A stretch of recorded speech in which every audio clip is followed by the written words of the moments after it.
All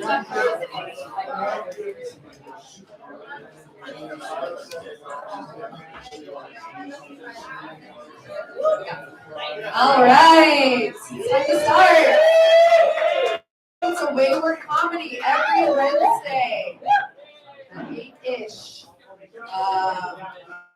Coming up on Friday at Tumble Roots. That starts at 8, but you want to get there early. That shit gets so packed. I made the mistake and smoked a joint, was lackadaisical, could not find a seat. Don't be like me. Show up early. $5. It's worth the money. You very rarely get to see that many young people in one space here in Santa Fe. Take advantage of it. All right. Well, let's enjoy a nice night of comedy. I want to forget that the world is burning. I think it makes some of our problems seem small. Like, for example, when I was getting ready tonight, I was going to wear this cute little crop top, but I'm ovulating and so I'm bloated.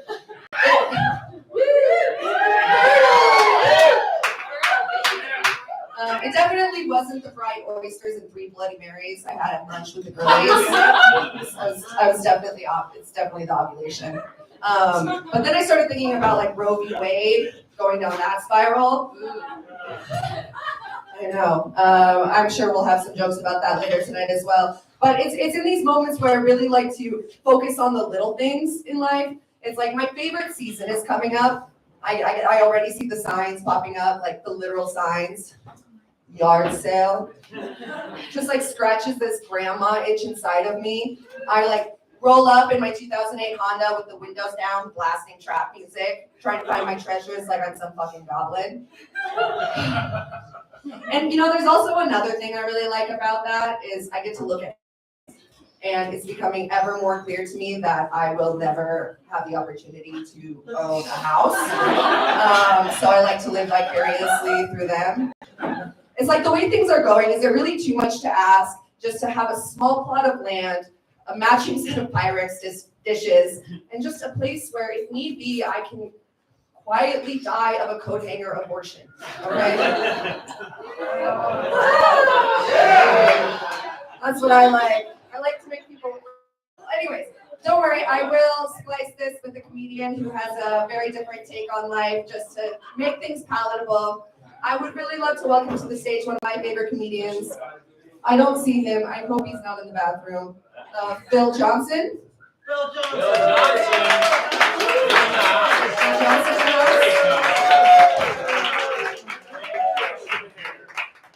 Are you ready? Oh, yeah. I love you. Thank you. All right. My name is Phil Johnson. It is nice to have you here. There are people outside smoking.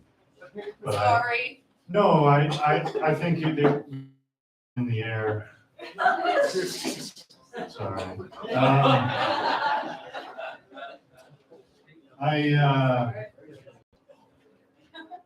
So today is May the 4th, right? Star Wars Day.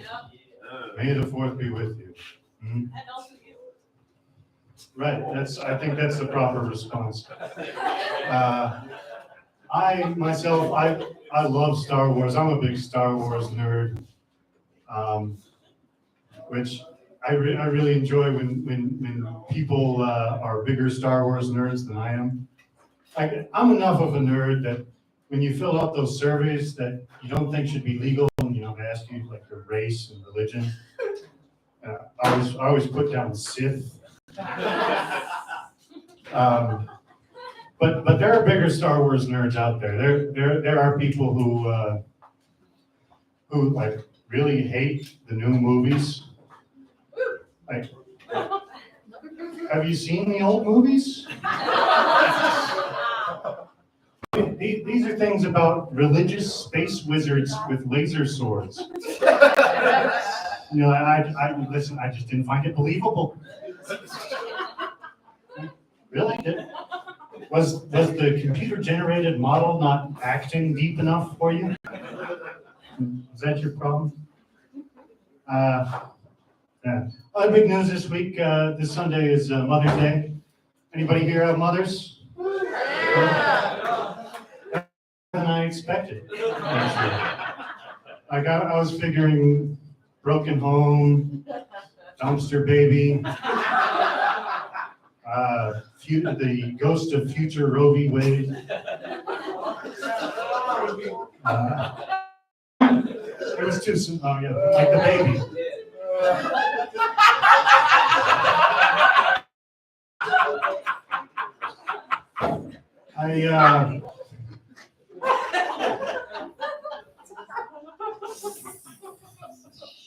Yeah, I think I was under that too. I don't have a lot for you. I wrote a short set on short pieces of paper. I actually used a short pencil to write these jokes. It's a golf pencil. It's very short, has no eraser. I don't know why this is particular to golf. Like, why no eraser? Were they worried about people cheating? Have they never heard of a golf pen?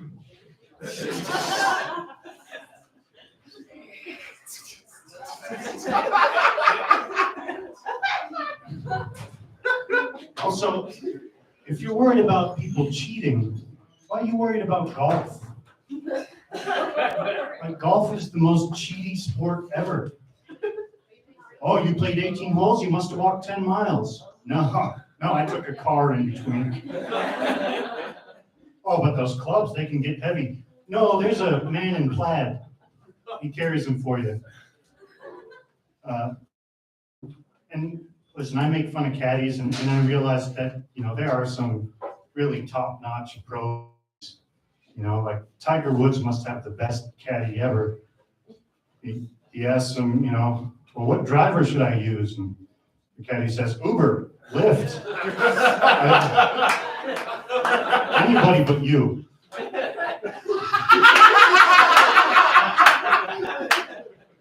It's a timely joke. Golf is the only sport where you get to take a mulligan. Like, whoop. I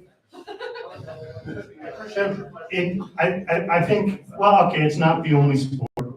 I guess other sports have it. Like Tom Brady took a couple of mulligans in football, right? He was like, oh, no, I'm back. I'm tired of doing car insurance commercials. I need people.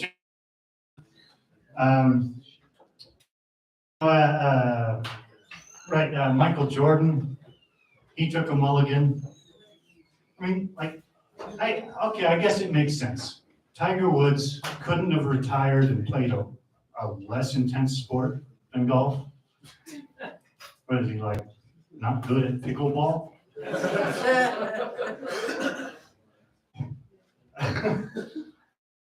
Yeah.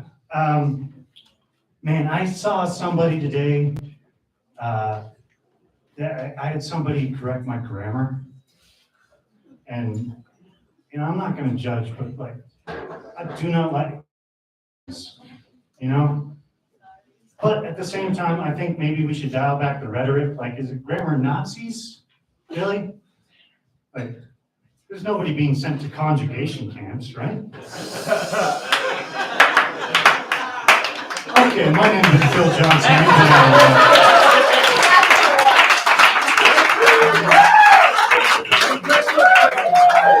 That was my job, guys. Always count on him to ask the right questions. All right. Next, I have a treat for you. Another Wayward comedian, Esther Coker. Please. My name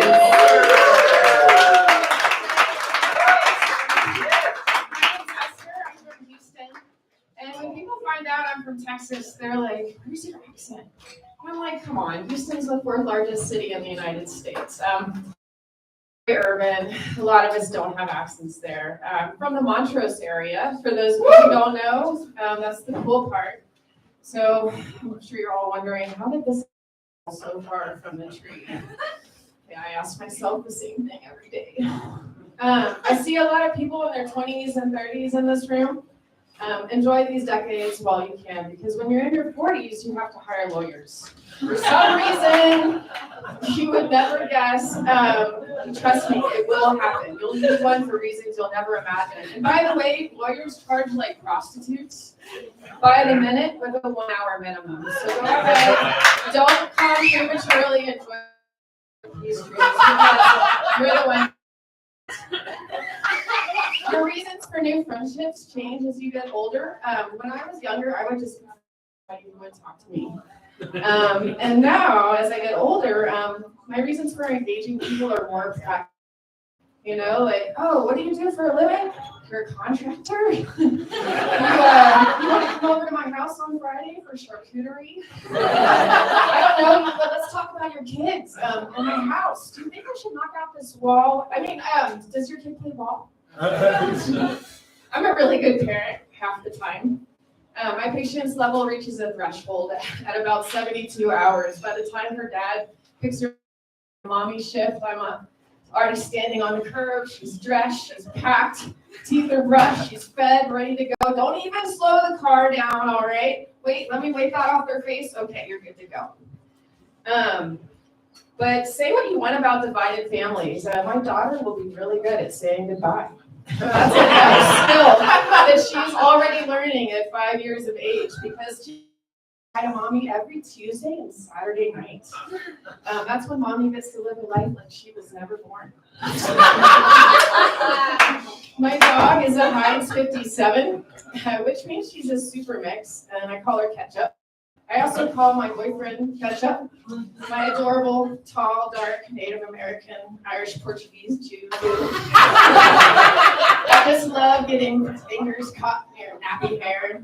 It makes me feel so connected with you, like literally. I can't get unstuck sometimes. It's a good way of keeping a girl tied up in bed without handcuffs. I was voted the most laid back in school. Yeah, you know how students vote for like the most likely to succeed and the class clown and the teacher's pet. I was voted the most laid back, which is one of the reasons they called me Easy. But having people think of me as the most laid back person was always amusing because I take enough mood stabilizers to level a small pony. I might seem cool, but only because I'm dedicated. My current therapist is you guys. No, I'm actually seeing a therapist who's a decade and a half younger than me. He's really good, but I have a hard time taking life advice from somebody that young who really just hasn't had a chance to truly fail. I'm like, what do you know about disappointment and remorse and resentment? Lexicon? I mean, I'm just asking. My boyfriend, never. He's also never had a massage, and he doesn't own a TV. I think there might be a connection there. But the real answer to my insanity is that I think I just need a night of good fucking sleep. And you know why old people are tired all the time?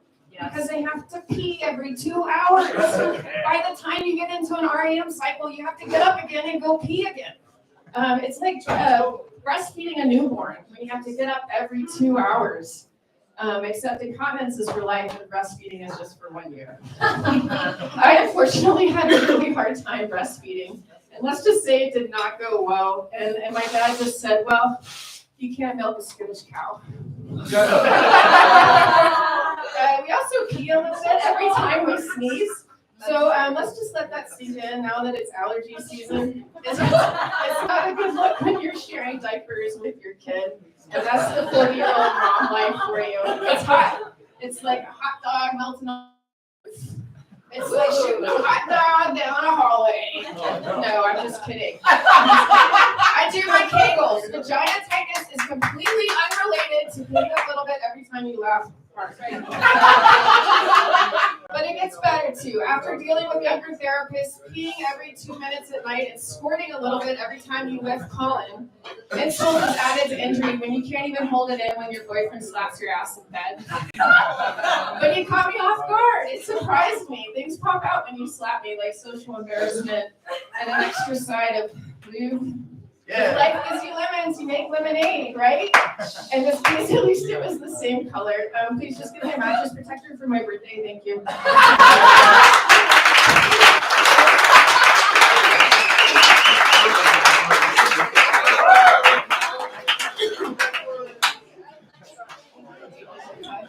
Oh my goodness, nothing gives me more fear than motherhood. And that's not even a joke. Okay. All right, up next, I have another one of my favorite comedians. It is Mr. Million. Please join us on the stage. I like somebody else's notes. I'm just going to do this person's shows. Ball pencil. Cheating. Anyway, my name's Million. That's pretty fucking weird, right? That's a weird name. I'm from Eastern Europe. I was born in a country that doesn't exist anymore called Yugoslavia. And my parents raised me a good socialist. And you might not know this. After the Second World War, all our grandparents went home and fucked. And your grandparents taught your parents some weird shit about communists. And my grandparents taught my parents some weird shit about Americans, right? And so, like, when I was a kid, my mom taught me Americans. They're all obsessed with money, which is like a rude generalization. But then I spent 30 years introducing myself. Hi, my name's Million. Oh, like $1 million? $1 million of fucking anything, man. Pick a vowel. What the fuck is it with you people? Jesus. It could be anything. No, like, so being a foreigner, it was hard, like, fitting in as a kid. It's weird growing up in a place that you're not really from. You don't really belong. First time at this point, my preferred pronouns are we and us. So I can feel like I'm a part of something for like a minute. just for a minute. It's a little easier that way. And then first time I really felt like I belonged, like I found my people, was when I started smoking weed in high school. So I just built my whole personality around it. And that was cute for like 15 years. It worked really well for me. I'm getting older now, like, you know, like weed, it used to be illegal. There was a certain like charm and romance to it. And now you go into a legal weed store, like I felt like one of those like punks or goths from the 80s. You know, the first time they saw Hot Top. What the fuck is this? What did you do? What did you do? You took my whole culture and turned it into this fucking Apple store that like listened to Sublime too many fucking days in a row? And that, where's the couches? Where's the dude named Cody with the blacklight posters who would sit there, make you hang out for an hour so he could talk to you about Primus? You know, before you got your weed, so his mother wouldn't wonder why you were only coming over for 10 minutes. I'm joking, his name wasn't Cody, that was me. Look at the t-shirt, I'm that guy. Ruined my life. Yeah, when I wear this t-shirt, it's nice because if anyone comes up and says, hey, nice Primus shirt, I know that's their way of saying, hey, I used to do a lot of drugs in college too. Solidarity, it works really well. Yeah, man. I can't do the things I used to do as a kid anymore, though, you know? Like, the other day I was smoking pot, playing video games, and I threw my back out. I swear to God that happened. I turned and I coughed and like, wing, my whole back. My whole life, this guy's seen it. My whole life, dude, older stoners have been telling me to inhale from the knees. And I thought that was like some stupid yoga shit. It's true, man. That's good advice. You can't underestimate that. I think I'm going to be good at that. Like, I'm already at the point where I've got, like, advice for the youngins, you know? Like, make sure, this is a good one, make sure you do enough LSD in high school so that you don't end up in your 30s still talking about chakras. You know, like, that's an important threshold you gotta hit. You gotta get enough of it, but not too much so you end up in your 40s still talking about chakras. You know, it's a balancing. There's just enough. I'm going to make a really good post-apocalyptic grandpa. You know, like when everything falls apart and I'm the old man with the kids around the trash fire, you know, like, gather around, kids. Let me tell you about the 20 teens. Everyone thought they had social disorders. It turns out society was just crumbling around us. We had clean water coming out of the walls. And everyone was getting ready for the zombie apocalypse. Little did we know our biggest problem was going to be finding clean water and dealing with the diarrhea when we can't. That was... none of you guys are going to live to none of you kids are going to live to see your 30s, but at least you'll never have to work at Whole Foods. I can't talk too much shit about Whole Foods. Whole Foods paid off my student loans. I paid off my student loans. Isn't that weird? Like, I don't really like to talk about it a lot. It's kind of weird, like, because my whole generation's like curse is the student loans. We're all stuck with them our whole lives. It's like, if me talking about how I paid them off is like if we were all like Holocaust survivors or something, and I came in one day like, hey, is anybody else's tattoo fading? Am I the only one that... Still come off? I don't even remember anymore. Oh man, it's weird. I now work at an RV park out on the end of Santa Fe. It's pretty cool. RV people are pretty weird though. They're just like a bunch of, they're all from the Midwest. Well, most of them, some of them are from here. But either way, they're all people whose like ancestors failed at the Oregon Trail. You know, like they got about as far as Nebraska, and then Josiah died of dysentery. And like, well, we're from Nebraska now. Like that's how that works. And it's been 200 years. They're in like updated Conestoga wagons, but they're doomed to wander the Western U.S. You know, in these giant land yachts with like embroidered steering wheel covers that say drive like no one else is driving. It's just a bunch of fat Republicans, and they like come here and like they'll argue with me for 20 minutes back when we had like the mask mandate. They'd be like, why do I gotta all this, you know? They're like, well, so what should I do now that I'm in Santa Fe? Motherfucker, I thought you guys did your own research. Like, come on, man. What are you asking me for? My whole life, these people have been telling me how I'm gonna burn in hell. Little did I know it's because they were gonna turn the planet into one. But fuck me, I guess God works in mysterious ways, right? I should have seen that one coming. I'll just stand up here as the water rises, just playing the floor as lava. Like, it's fine. I've been doing this since I was 6 years old. I'm ready. Hey, give it up for Catherine.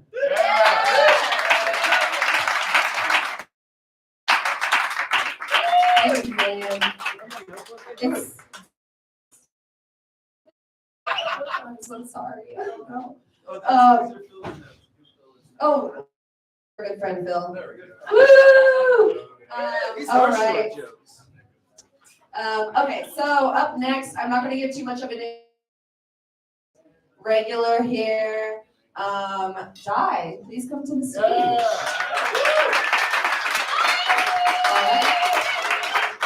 Thank you, Catherine. I'm not actually gonna lose my pants this time. Those of you who were here when I actually did, you know, it's hard to stay dignified when you lost your britches. Fortunately, dignified is not part of my brand. Want to give a big thanks to management and to the organizers and to our host, Catherine. So let me just ask you comics out here. Do you have friends that when you see them and you're talking with them and they say, where do you perform? Every time you see me, I just wrote some new shit. I did my solid 10 for you. All right, a little bit about me. I grew up country. I grew up in New York, but I grew up country. Before my father dug the outhouse, we had the board. Anybody know about the board? You take the board, it's about 2 feet long, 3 feet long. And you take it out to the stone wall, sit on it with your ass hanging off the other side. No? Well, that's how we did country. Okay, well, my upbringing was a little bit different. I had mixed parents. And, you know, you have different influences from the different sides of your family. Like one of my parents, for example, could teach anybody how to dance. I mean, not really get down, but just, you know, enough to stand on the side of the dance floor, right? Like, 1, 2, stretch it out. 1, 2. Oh, it's just, ow. That was my white parent. But I grew up in a different environment with a different sensibility. One time I came home, I think I was about 14 or 15. My was a rash. Yeah, sex was not really so taboo in our household. I was 8 or 9 when I found the porno.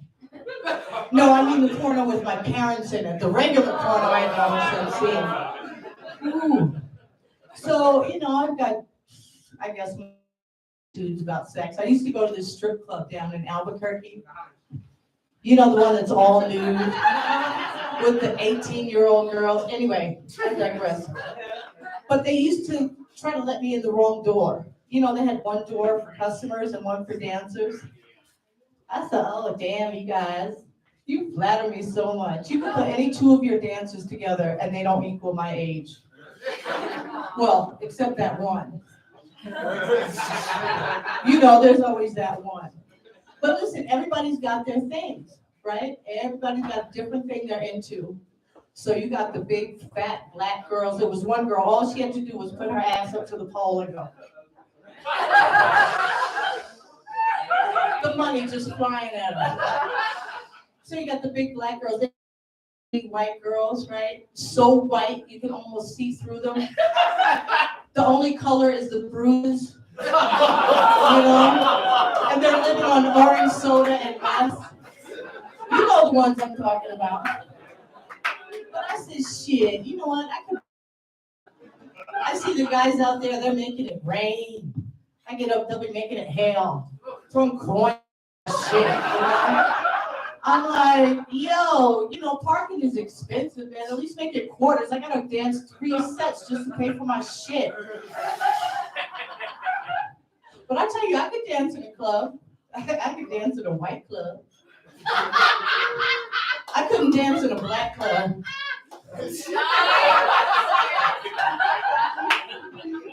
You know, I went to a club and I said, can I at least get the audition? They said, make it clap. I said, what?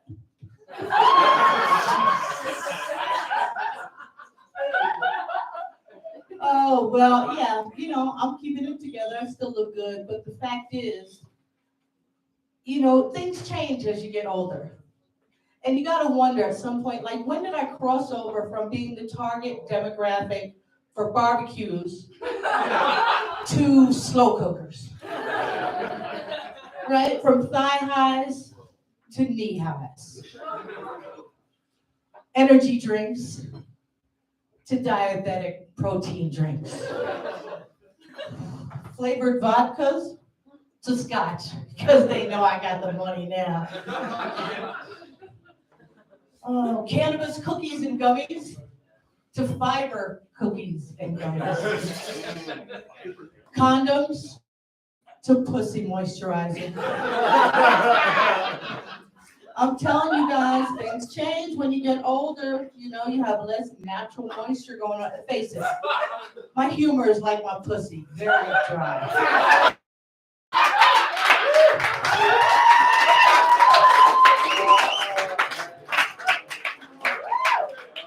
Thank you all. I'm gonna go turn on my electric blanket and get to bed now. Thank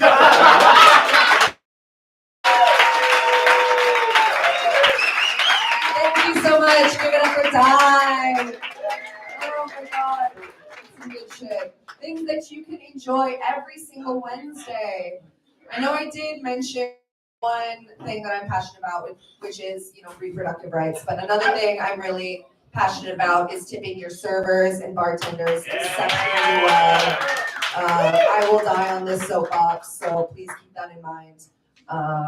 All right. Well, up next we have Thomas Cabildo. I can't believe I just called you Thomas. I'm so sorry. It's Thomas. No, no, no. All right, Thomas. No. It's not Thomas, it's Tomas. Like, why is it whenever someone announces me, they're like, oh, Thomas, that makes sense. Anyway, I'm done. It's fine. Just relived all my childhood. All right. So I have a punchable face. I know this because a lot of people have tried to punch my face. Yeah, I was at Evangelo's not too long. I'll tell you some stories of how people have tried to punch my face. I was at Evangelo's not too long ago, and I wanted to play pool. This guy was hogging the pool table for, and if you can tell that I'm not high energy, this is all you're getting from me. So I was there at Evangelo's, and the guy was playing pool, hogged the table. I was like, hey man, I'd really like to play pool. You think you could give us a table? And he literally looked at me, wanted to I. Which I aptly responded, no. I want to play pool. So obviously the conversation didn't go anywhere with him. There was another time when I was at a party, right? And it was a Super Bowl party. It was the Falcons versus the Patriots. I don't know if you guys remember that game. Anyways, there was only one fucking Patriots fan there. And I don't even like football. I don't really care for it. I'm not much of a fan. But anyways, I was outside and I was smoking a cigarette. And the guy came up to me and said, "I don't like your eyes." To which I promptly responded, "Then don't look at them." And he pushed me off a balcony. And the entire time I was falling off said balcony, all I could think was, I have to fight this guy. That's a few times I've been in fights and stuff. And it's never like a really good reason why somebody, like I've never started a fight in my life, so hail Christ, I don't know. I've never started a fight in my entire life, right? And every single time I've been in a fight is mainly because somebody doesn't. It's because they were doing that. That's it. That's the start. I didn't fight until tonight.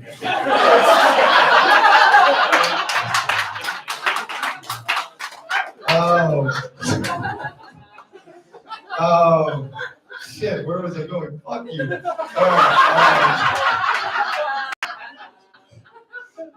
So yeah, I never started a fight, and always the fights have to do something with the fact that I looked at someone. That was it. That was the joke. Anyways, so my name is Tom.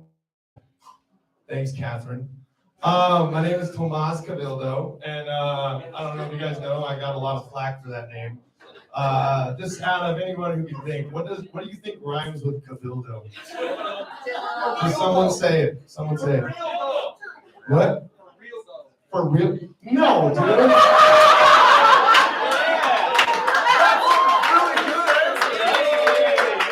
It's like the best answer I've actually heard. It's dildo, okay? It's dildo.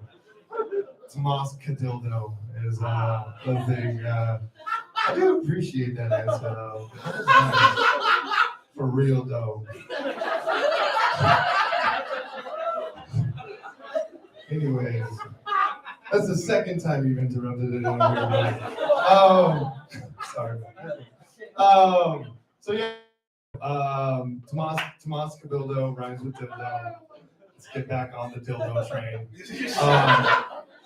And the way it kind of started was I was in high school, right? And they were talking over the intercom.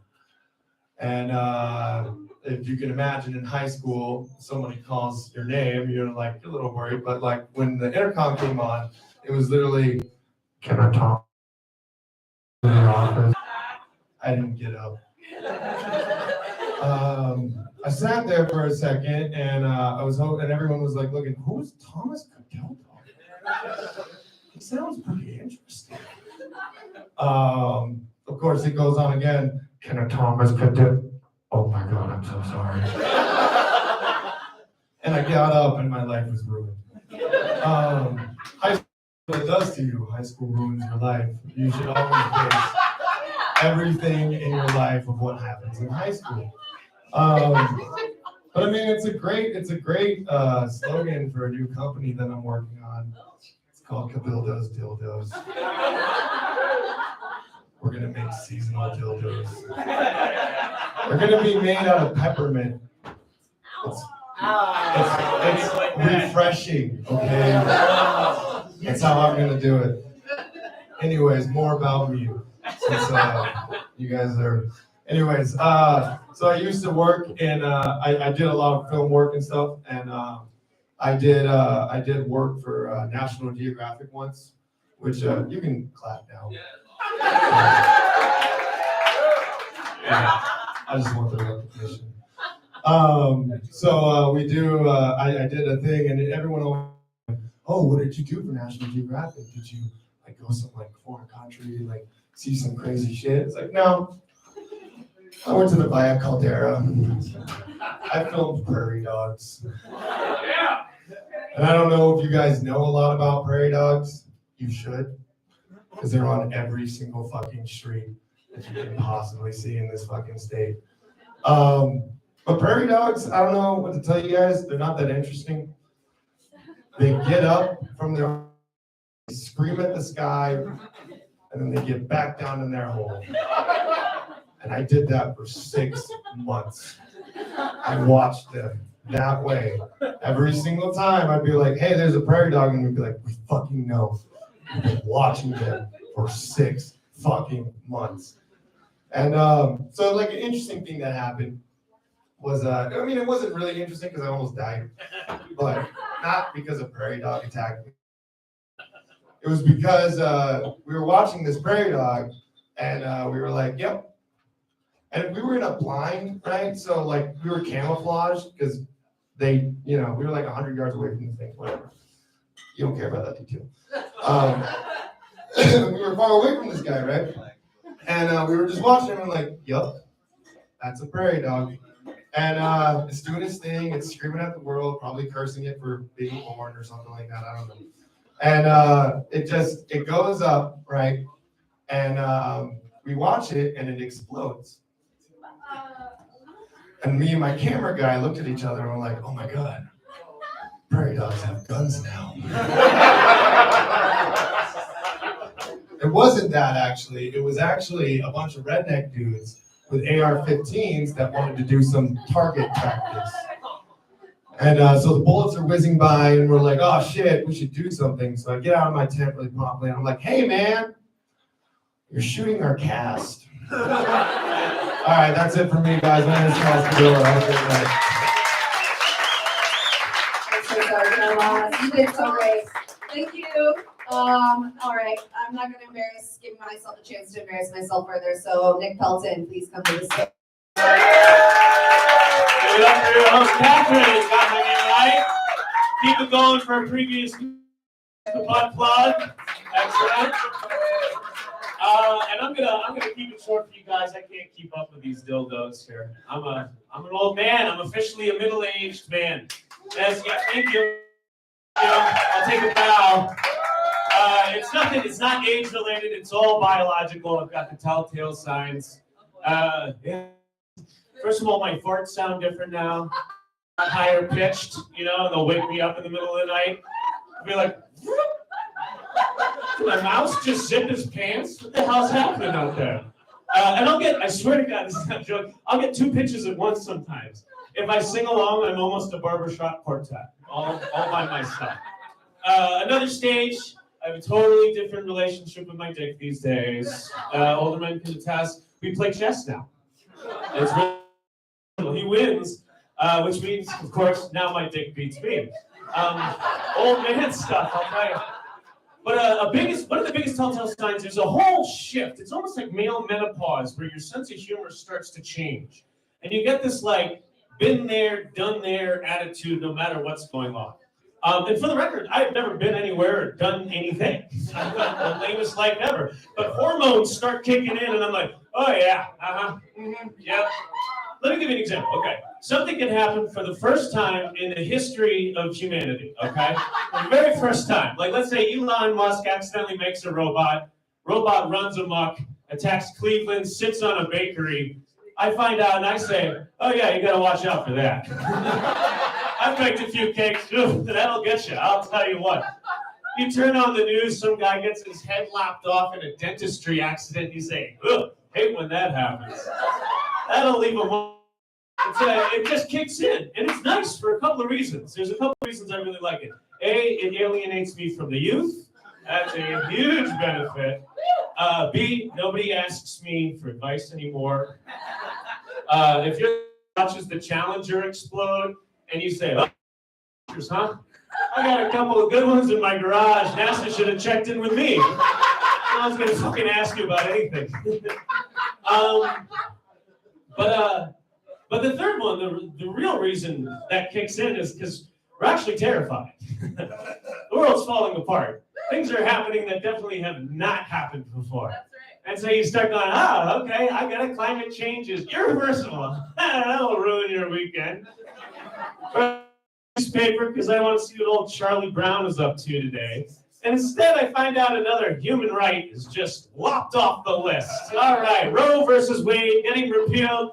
Oh, I can't even do it with that one. That one fucking sucks. I've never seen anything that bad for no reason. And that's right, we're going to hear about it a lot tonight, I think. So there's a very bleak, cynical half of me. Also a very practical, cynical half of me. And so that half is saying, who's making money off of this? Who the hell is making enough money to push through that repeal? Is it Pampers? Is Pampers owned by fucking Halliburton? They're like, more babies. You know what I think it might be? It's fucking Gerber. That's a fucking suspicious company. Usually you put a picture of what you're eating on the jar. You know what I mean? If I was a baby, I'd be like, I would know about this. Imagine if you were a foreign guy walking into an American grocery store, and you're like, chicken, I know what this is. Charlie Tuna, I know this guy, he's tuna fish. Then you get to the Gerber aisle, and you're like, oh my God. Not only is it babies, it's different babies, and the different babies have different flavors. You know what I mean? Like, oh, as if someone was like, this one's got a little bit of peach to it. And it's also beautiful babies. You look at it and you think you're not even eating the ugly babies, you're eating the beautiful babies? What is wrong with this society? I mean, it would explain a lot, you know, just looking around and they're eating the beautiful babies. But it still doesn't make any sense. Boy, I felt like I had another little thing I was going to say there, but that's it. I think, hang in there, everybody. That's all I got. Thank you so much, Shirley Line. Thank you, Catherine. All right, we have a first to the stage. You got to give it up to people who come up here and do the damn thing, because like being handed this mic was like being handed my first cup of jungle juice in college.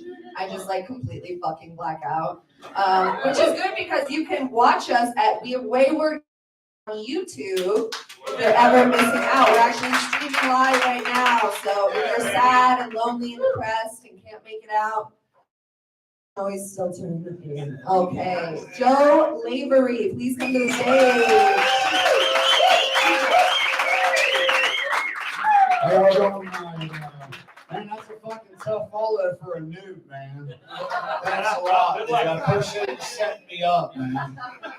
I was a little nervous about getting up here tonight, man. I was like, you know what? I got the perfect plan. I'm gonna get really fucking stoned, and everything's gonna be just fine. I think I might have overdid it a little bit. It's like I'm up here walking the fucking tightrope, man. I'm just trying to make it to the end. Stay focused. Yeah, I'm a pothead. I'm not afraid to admit it. I'm a free man. And one of my favorite things about smoking weed allows me to not think about all the normal shit, death, taxes, all the boring shit that adults have to think about from time to time. I like to smoke weed before I go for a run. You know, it gets me focused. You know, get in the fucking zone, right? I got a stone the other day before I went for a run. And trying to stay focused, think about my fitness, heart rate, all that shit. I started thinking about some weird shit. You know, that's what happens when you smoke weed a little too much sometimes. Start thinking about some weird shit. So I got a couple questions for everybody. First question is, this is for all the ladies that have the super long fingernails. You know what I'm talking about? The fucking sloth claws, AKA the fucking best coat nail, string coat nail. And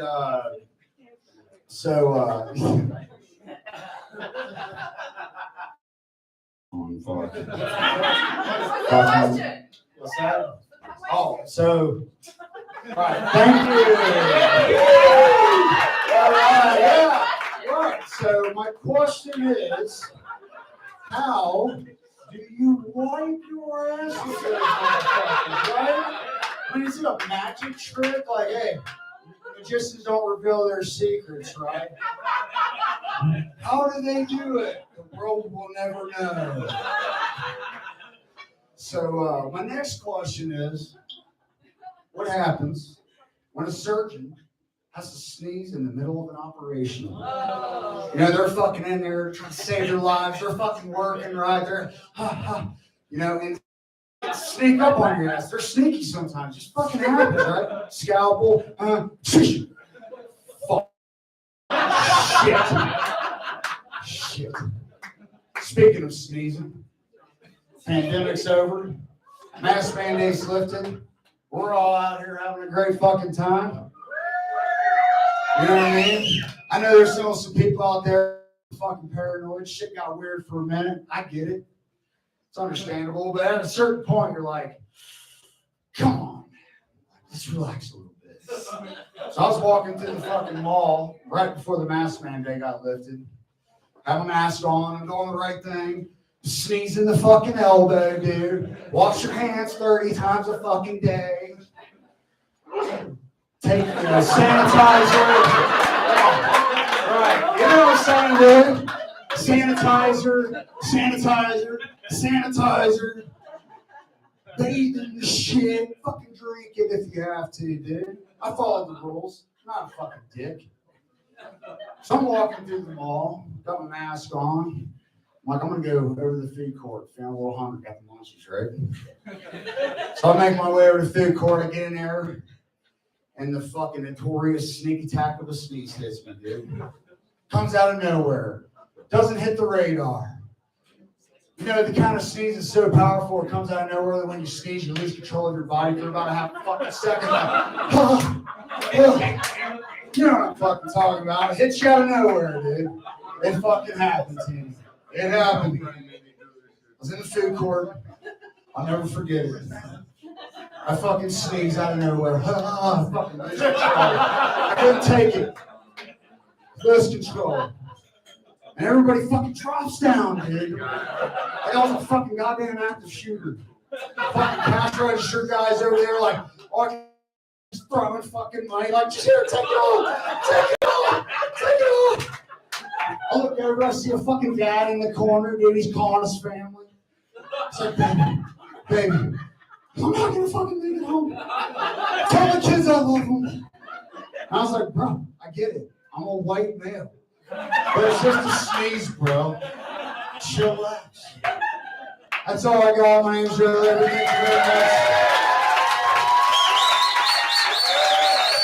you very much. I'm always proud of someone who doesn't bomb or doesn't piss themselves. It's not easy coming up here, guys. It really isn't. But this is the nicest open mic you will find. So if you ever have an itch, if you ever want to try it, this is the place. All right. Okay, so up next, I have one of my favorite comedians and one of my favorite people. Wait, no, I lied. That person's like, this person. I just met this bitch tonight. I don't host very often. Anyways, but she seems very nice. We can be friends if you want. I like having sleepovers. Georgie Hart.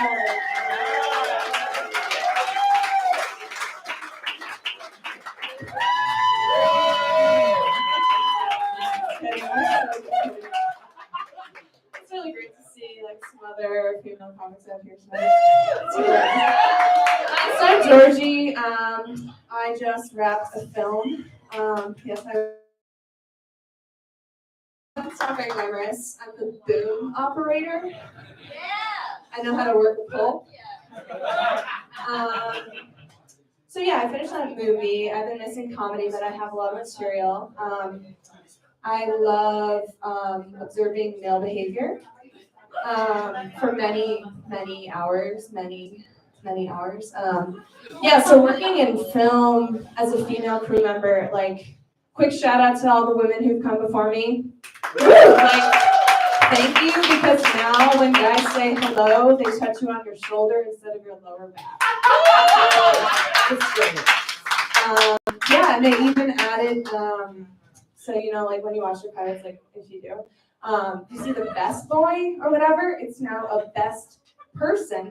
So I'm like, hey, what's up? Like, I'm the boom. And they're like, hey, I'm the best person. Relax. So yeah, I mean, set is like 12 hour, crazy hours, like shit's fucked up. Like even if it's a good project, that's the kind of sad thing. There's always these like dudes. Yeah. So yeah, the project was really good, but there are these dudes. And yeah, they love small talk. Like, oh my god. It's just like banter, small talk, like 24/7 almost, so like 13/5. So yeah, I mean, like it's funny because like I feel like it's kind of like diving into a pool of small talk. Like it starts off like, oh hey, like what's gonna be for lunch? Like yesterday's was pretty rough on me, whatever. And then they'll be like talking about like a $30,000 shot. Like yeah. That's not even that bad.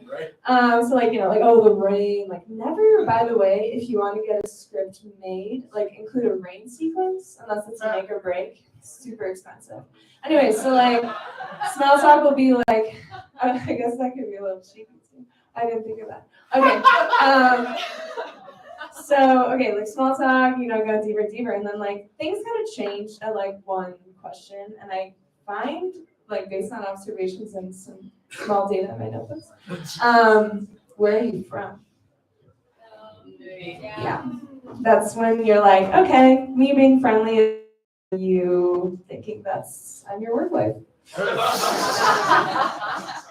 And like a little like work crush is fine. Like I feel like if it's like consensual, then like, that's cute and that's nice. But like I feel like the attention gets really distracting. Yeah, and then I'm like, okay, so like I'm writing this down, like, I'm so funny, like, fuck man. But then I'm like, do I just have this like crazy like ego that I'm like every guy coming up to me is like kind of hitting on me? What do you think? But yeah, it gets like super exhausting and it's like borderline inappropriate. So I want to like do like a case study now on my former boss. And he like always had this like kind of like posture of like small talk. Like it was kind of like this like lean, like like body language. I mean, body language is everything. So like like me sitting at a bar with a book, it's like fuck off. Me sitting like kind of like open, like probably still fuck off. But like me like furiously writing jokes and like poetry, like what's up? But fuck off. Depends. So yeah, I mean, also, okay, more on the case study. First of all, my boss had like this, like, such a dorky smile. Like, he was just like so pathetic. You just see him like sleeping in that place in Santa Fe. Like, something about like knowing where to go is like a really big small talk point. Like, hey, so you've been to that restaurant? Like, there's like a fountain. They give you like a towel, and I'm like, yeah, Dave, fucking 10,000 ways, okay? Yeah. It's nice, yeah. But like, I don't know, just like something about like having information and like being in power and then like inspiring like oohs and like ahs and like people like being really into this place like you're describing that just sounds so cool. Yeah, there's some resentment there, I'll be honest. He told me drunkenly at a bar that I am a terrible boom operator. I did almost hit an extra with the boom. And also, I like Muppet style extended the boom into the frame. So I'm like hoping that like comedy goes better for me. Yeah. So I'll end on this. Like sometimes small talk goes like too far, and I'm like literally uncomfortable. Like okay. And I find a great one, especially if they're like middle-aged. You can be like, oh yeah, like, so do you have kids? And I'm like, oh yeah, like, how old are they? Like, oh, like around 22. So my age? Oh, cool, great. Thank you so much. Thank you, give it up.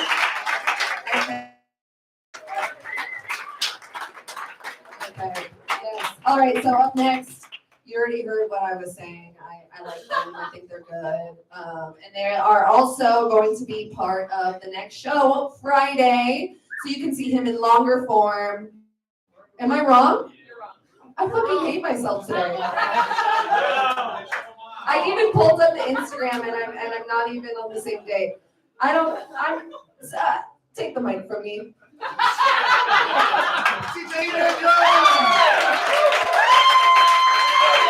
I have no game. My name's TJ Jones. You can probably tell by looking at me that I'm a pretty lonely guy. I'm so lonely, in fact, that there's this giant pile of discarded used bubble wrap at the warehouse where I work, and it's looking pretty good. For those of you who don't know what I mean, I'm seriously thinking about fucking that pile of bubble wrap. Don't judge me, okay? It's soft, it makes noise when you touch it. 2 out of 3 ain't bad.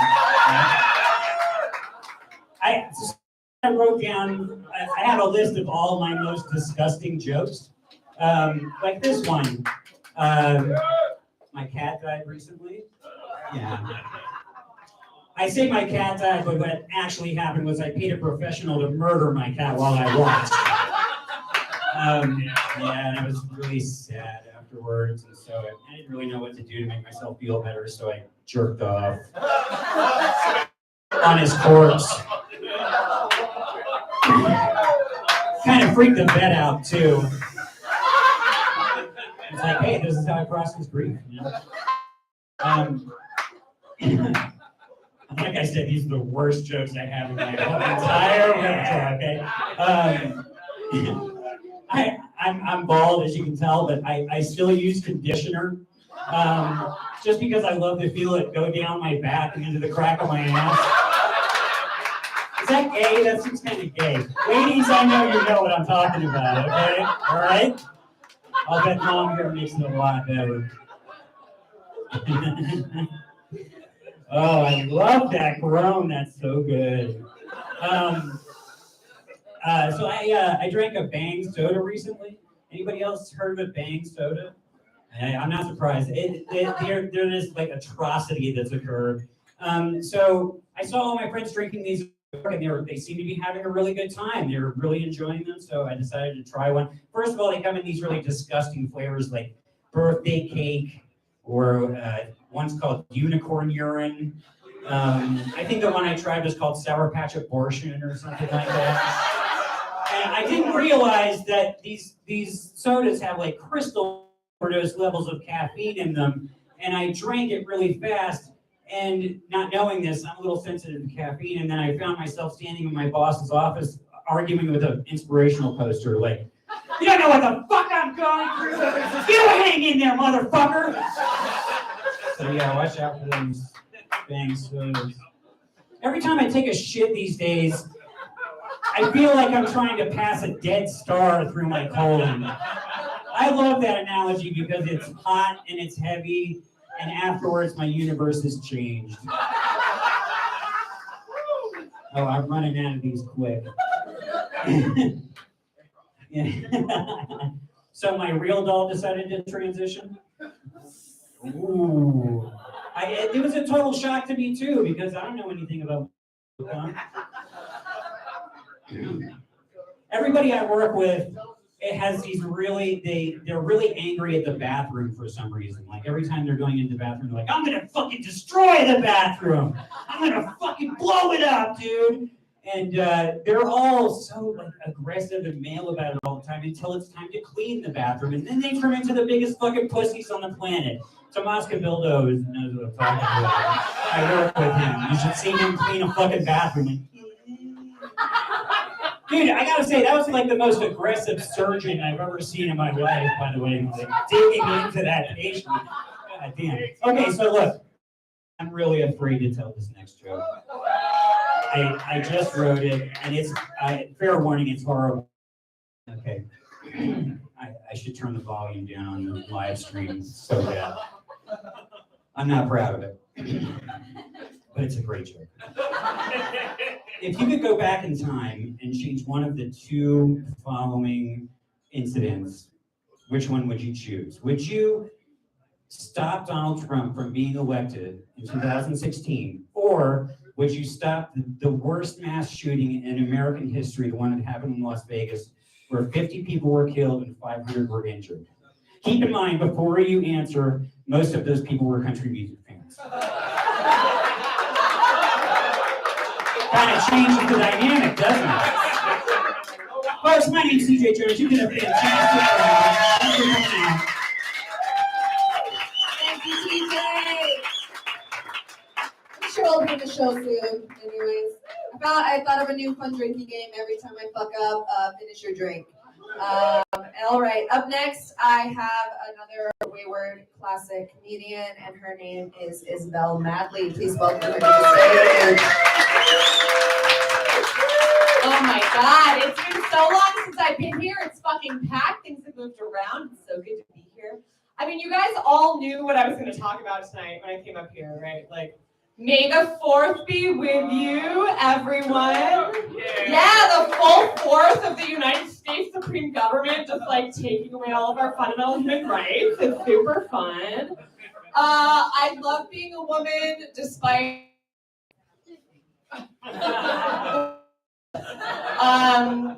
I went to Vassar, I'm a feminist, I'm a woman, I'm a bitch, I'm a lover, I'm a child, I'm not a mother, and that is why this is so important. I'd like to say that way. I went to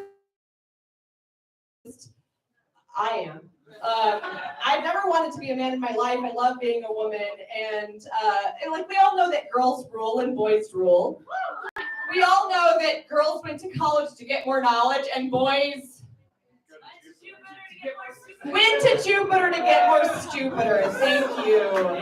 Which always confused me because it stands to reason that if you go to Jupiter, you probably have some higher education, like to make it into space. Until I learned that they're sending Pete Davidson into space. And then I realized you just either need to have a big dick, be a big dick, or just go up there in a big dick. Any of those are fine. It evidently used to be different. It used to be that boys go to college to get knowledge and girls go to Venus to get, yeah, exactly what you'd expect. Which makes sense because leave it to straight women to go out of their way for something that's just going to come to them eventually anyway. Because it always does, whether you want it to or not. And that's why we need legalized abortion. Are you kidding me? I'm not ready to have a child. I'm still on my first And I say first because I am totally getting another one after this one falls out or expires or whatever. I don't know, whatever it does. I don't know. I would like to, I want to recommend an IUD or a vasectomy. Because they're reversible. Yeah, exactly. And we should get a little discount for referring a friend because of climate change. We're all helping out. Have you guys been outside? It's like God is trying to hotbox the planet, but we're not all getting high. We're just all gonna die. Ready for more real talk? We're gonna talk about the Supreme Court decision because of course we are. So okay, first off on Alito's opinion thing is that abortion is not mentioned in the Constitution. Fuck no, it's not. The Constitution was written by, I think it's Nick's joke, it's like 50 drunk white men. I did that. It's Million. Million has a set about how the Constitution was made by a bunch of drunk fuckers. They all believe that the woman's womb just wandered around her body, made her feel crazy. They also literally blew smoke up their own asses. Yeah, look it up. Tobacco enemas in the 1700s. They also, there was a scientific precedent about like where life began at the time that they could have included. At the time, a lot of people believed that a fully formed human being lived inside a sperm cell. Just a little person, like a fully formed, literally a little formed person. And so I will just like to say, if that was included in the Constitution, the First Amendment would have been like the jerking off amendment. Like, just kidding. No, you can just like spray those people and murder them all over the ground. That's 100% fine. Speaking of the Bible, Amy Coney Barrett has a point where she says that we should be allowed, like it's not that bad to carry a child to term that you don't really want because we have safe haven laws in the United States. Does anyone know what that means? A safe haven law is that you can just drop a baby at like a fire station or a police station if you don't want it. So I guess her vibe is like, yeah, just like pop it out, put it in a shoebox, leave it in a Dollar General parking lot. It's like the new Moses. Back to the Bible, back to the basics. Speaking of people who want to marry 15-year-olds, Matt Gaetz. Yeah. I'm going to read this for you guys. Matt Gaetz had a tweet today that it's so good. It's so fucking good, you guys. Here's Matt Gaetz' tweet, and I'm not going to read it in the spirit in which it was intended. I'm going to read it in the spirit which suits this bar. How many of the women rallying against overturning Roe versus Wade are overeducated, underloved millennials who sadly returned from protests to a lonely microwave dinner with their cats and no Bumble matches? How many? How many of you? Yeah, how many? First of all, oh my God, I feel so seen. You guys, Matt Gaetz me. I think he really does. First of all, also, bold of him to assume that I'm coming home to my cats sad that I didn't get any Bumble matches. First of all, I live completely alone. 100% by myself, nobody to commiserate with. Second of all, I'm on Hinge. And third of all, most importantly, I am very relieved when I have no matches because I have social anxiety and a history of toxic relationships with men. So that's a win for me. The tweet is also silly because it's double standard. You could replace, cats with Milwaukee's Best and Bumble with Plenty of Fish, and you just get a typical Republican man. The only difference is the protest they're coming home from and the type of microwave meals they eat. Because your millennials, your feminists, they'll eat like an Amy's, maybe like a Trader Joe's microwave meal. Okay, you guys know what I'm talking about. The Capitol rioters, they'll come home and eat. Hungry Man. Oh my God. I know you want it to be Hungry Man. No, it's Michelina's, actually. Or Trader Joe's. Trader Man. No, I know everyone was waiting with bated breath to be like, oh, does she think that I eat microwave meals as my white supremacists? No, I thought about Hungry Man. I thought about, like a Stouffer's or a Marie Callender's. But it's Michelina's because it's the cheapest, it's the saddest, and if they get really lonely, they can jack off to the lady on the box. Yeah, that's right. Okay, this is the last bit I'll do tonight. I realize that I'm making a lot of gross generalizations, and I realize there's bad people on both sides of the aisle. I realize there's bad people in all genders. Both genders can be shitty. Yeah, I will say though that the ways that women are shitty are generally less shitty than the ways that men are shitty. And that's why I'm really enjoying this Johnny Depp Amber Heard case. Yeah, because yes, boss queen, you're just setting the groundwork for a whole new generation of shitty women. You're showing that women can be shitty, abusive assholes too. That's right, it's called equality. Yes. And it's also very empowering for me personally because I have felt very toxic in previous relationships, but my toxicity is I talk too much. I know that I've never shit in someone's bed or severed their finger or appeared in Aquaman. So give it up for me. Yeah, you guys have a fantastic night. It's so good to be back. I love you guys. Thank you, Isabel. All right. Oh, I love political jokes. Trump was elected, and my uncle distinctly asked me why I was being so quiet, and I said I didn't like to talk about rapists at the dinner table. It went over incredibly horribly. All right, up next, a little bit change of pace. We have the lovely Brian Brett coming to the stage. Give him a big round of applause.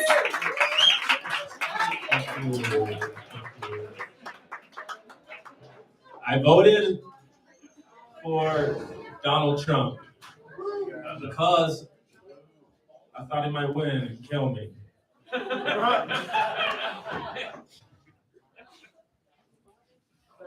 I I live with depression, anxiety, and spiraling thoughts, botched suicide attempts. Been sitting in the shower a lot lately. Thought I was tired. Turns out, I'm just manic depressive.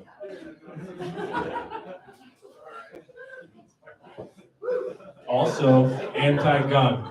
Because if I'm not allowed to own one, I don't think anybody should be. Sure enough. I just want my unborn daughter to grow up in a world where it's okay for her father to be the first US president who commits suicide in office.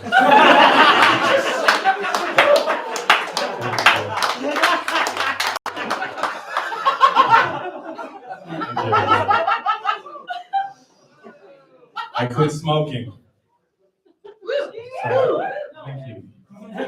So I could focus more energy on yelling at people I love.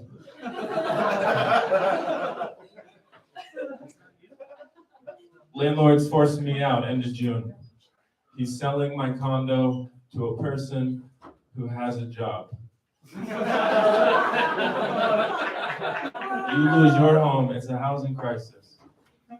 If I lose mine, homie, it's a war.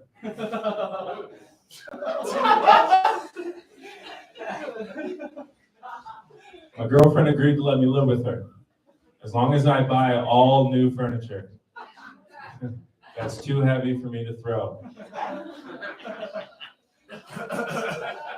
Her other request, I shower nights a week before going to bed. She's sweet, she's so sweet. She doesn't think I look like white privilege and white trash at the same time. Not at all, she doesn't think that at all. She doesn't think I look like I use and deal with the same drug. She doesn't think I look like my boat has 2 motors. Like I haven't robbed a bank in 10 years. But I'm about to do one with Ryan Gosling. You can pass any lie detector test if you lie half the time. It's true. Dig 6 inches. Just looks 3. Because my legs is long.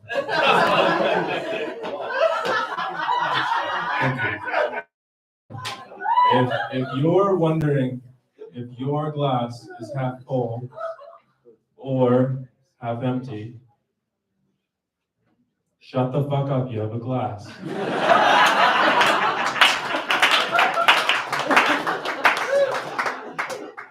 My girlfriend's been accusing me of gaslighting her a lot lately. It's just super weird. Because I'm usually way better at hiding it.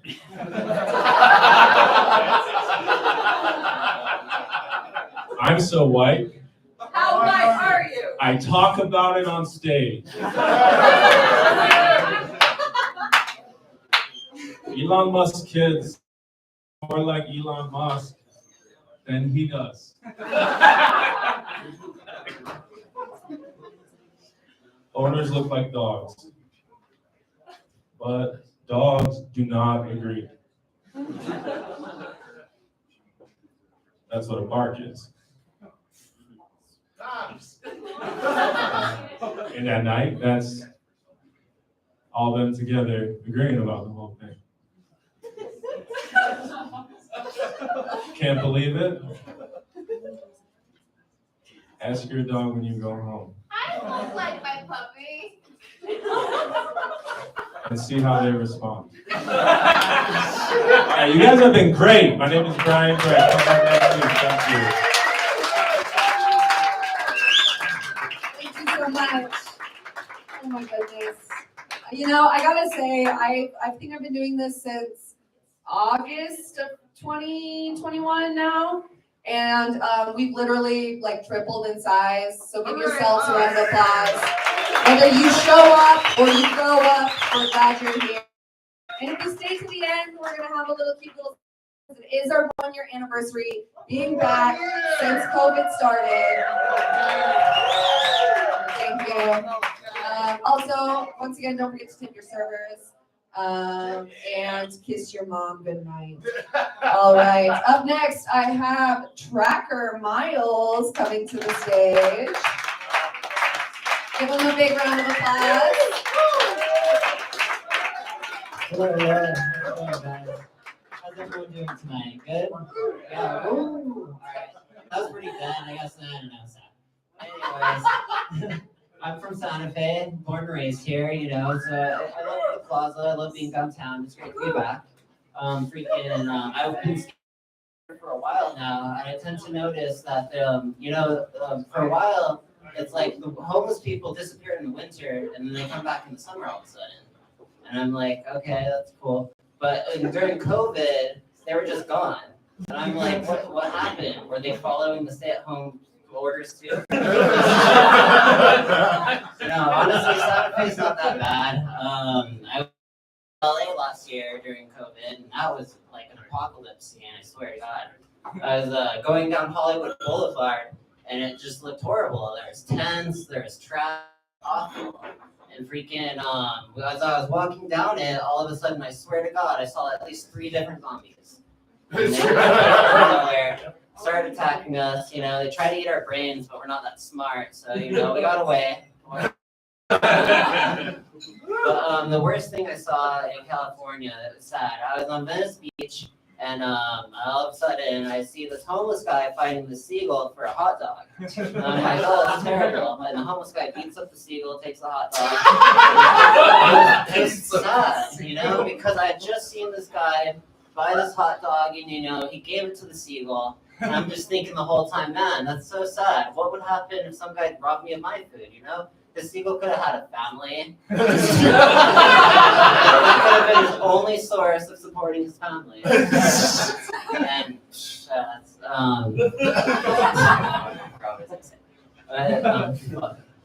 Where's your notes? I know, where's my notes? Sorry, guys. Been a minute, I'm sorry. Anyways, the seagull is freaking, I don't know, dead now. Okay. Anyways, anyone like comic books here? Alright, cool. I'm glad I'm not the only virgin here. I went to an anime convention last month, and it was pretty awesome, honestly. I love going to those things. I love meeting the celebrities and buying all the stuff, right? But the most cool thing is you get to see all these crowded hallways. You know, they never come out of their house, and all of a sudden they're forced into situations. And they say that people are especially awkward at parties, right? And I think that might be true because I've never been invited to a party before. The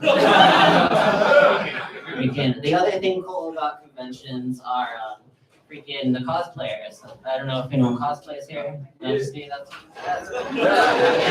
bro.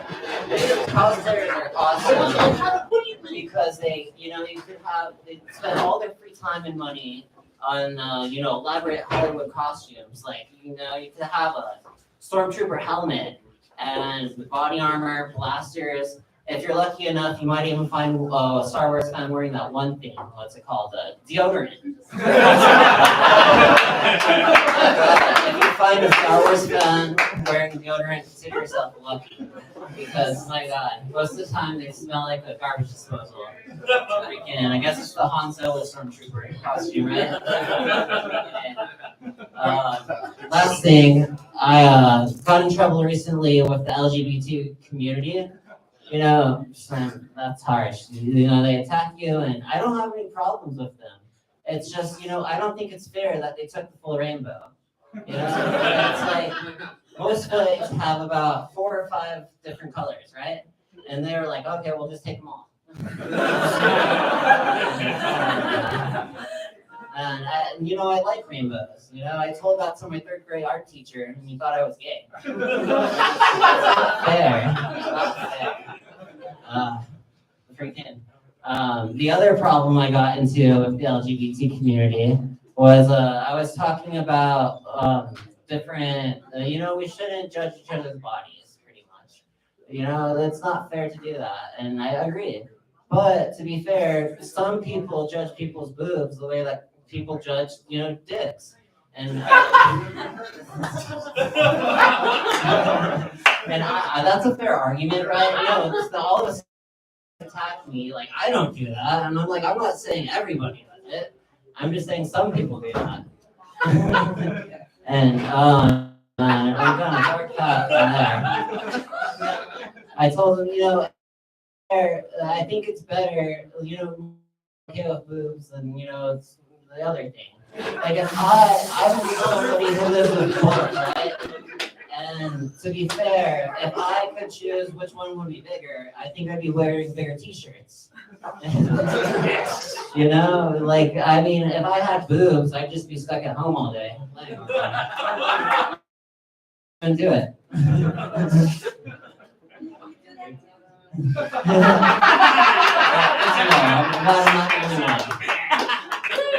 All right. Last thing I'll say, thanks for having me. It's been great to be here.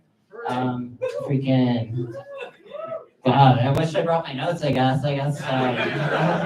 Everyone, thank you. Freaking.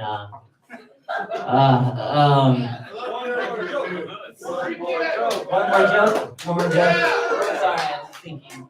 All right. Let me say that all the women who have performed tonight are amazing. They're intelligent, beautiful, awesome. And I think more women should be, right? Because, you know, they have great. I know plenty of women who are, you know, I forget my act half the time. And freaking, they're still mad at me because of a joke I made last week.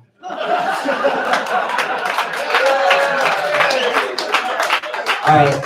Thanks, guys. I'm too stoned to be here right now. I hope I have more beat to share because I think that would have made you guys all laugh a little bit more. All right. Thank you. Thank you so much, Trevor. So nice to see familiar faces coming back out. Okay. All right. So we have a special treat tonight. We have a comic here who just showed up, and I had a really awkward encounter with her, which is a common occurrence if you hadn't realized. But she actually came here all the way from Atlanta. So give her a warm welcome. This is Jane Guthrie.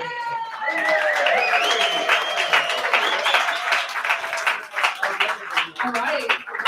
What a great crowd. So tonight we're going to talk about beavers. Yes. Beavers.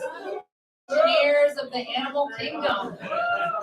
How did an animal so industrious, so wet, and so hairy ever get associated with my female private part?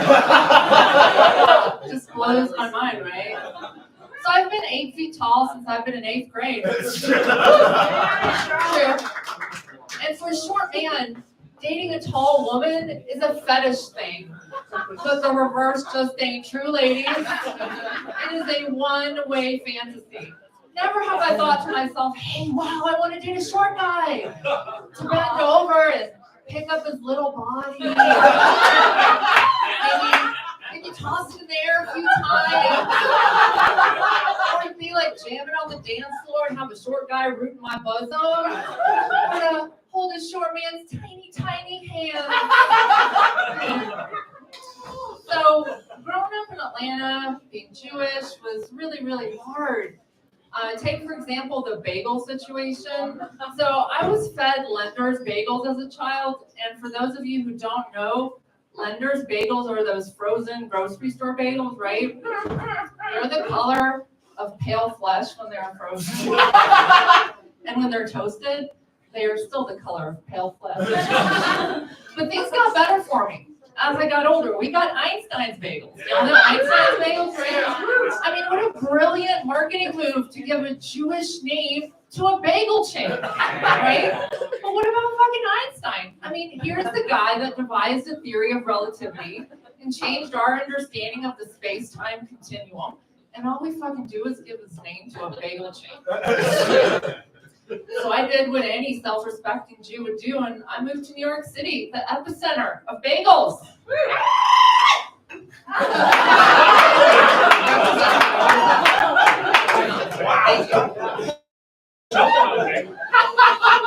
So I'm in New York, and I started dating an Orthodox guy. And you'll have to understand, in Atlanta, I was like the only Jew for miles. I thought Orthodox meant something like advanced Jew. But I learned that it meant a guy who wears kind of weird clothes with the strings hanging off, is obsessed with his mama, is basically a misogynist. I mean, what's not to love there? So when I was dating, he kind of believed in the Clinton definition of sex. He was like, well, no penetration means it's not sex, right? I mean, did the Old Testament get revised recently? Because last time I checked, oral sex was not in there. All I knew was that his kosher hot dog was not going near my baby. So that breakup was kind of tragic. And so I turned, and not just any cult, I joined the Kabbalah Center. Yeah. Strong. We had Madonna, we had Demi, we had Ashton. Yeah, all were there. And at this cult, you got to wear cult accessories. We got that red string, it was only $36. You got to wrap it around your wrist, it warded off the evil eye. It's great. And everything is going swimmingly for me on the cult. Everything. Until one day, Monica Lewinsky shows up. And she wants to steal my boyfriend. And this is 100. This actually happened. So let's break this down for a second.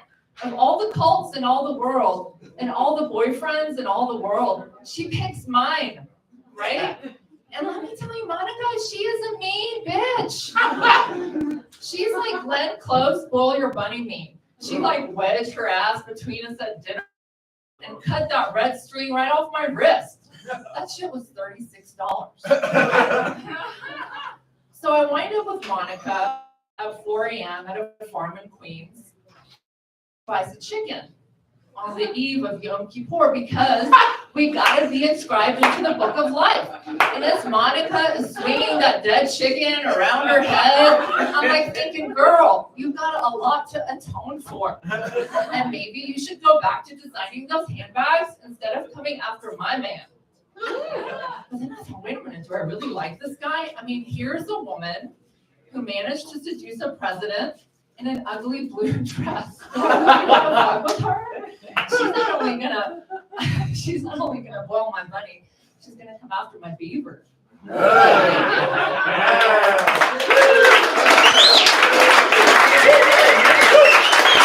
my goodness, thank you so much. One more time, at least provide the applause.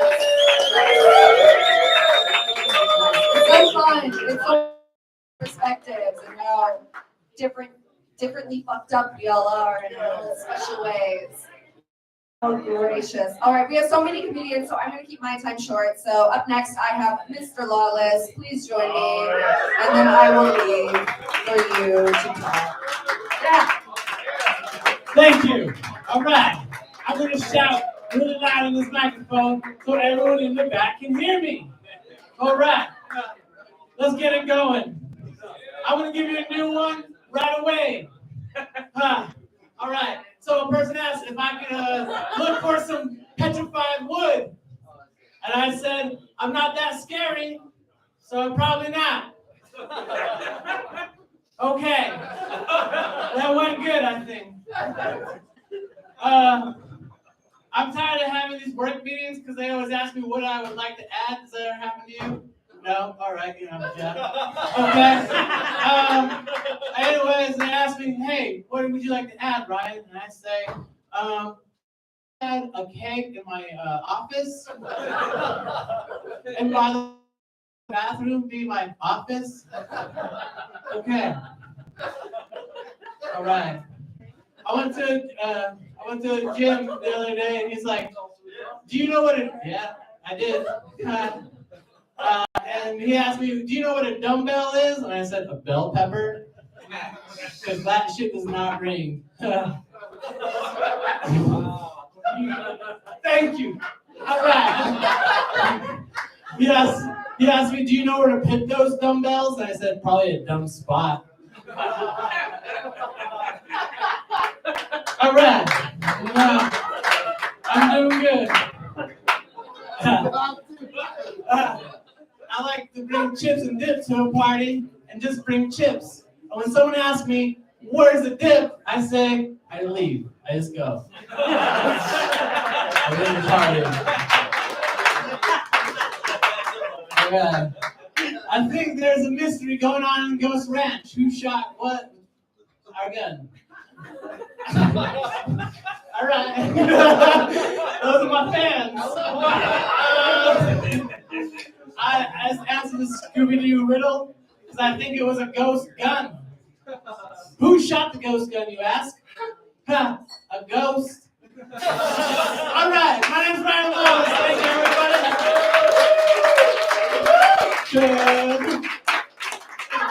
Awesome. A nice tight 3 minutes. That's more than I can say for a lot of men in my life.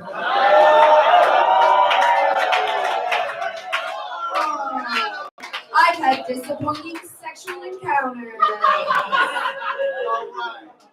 All right, up next, someone who always has something to say about sexual escapades, Lucas Corvada.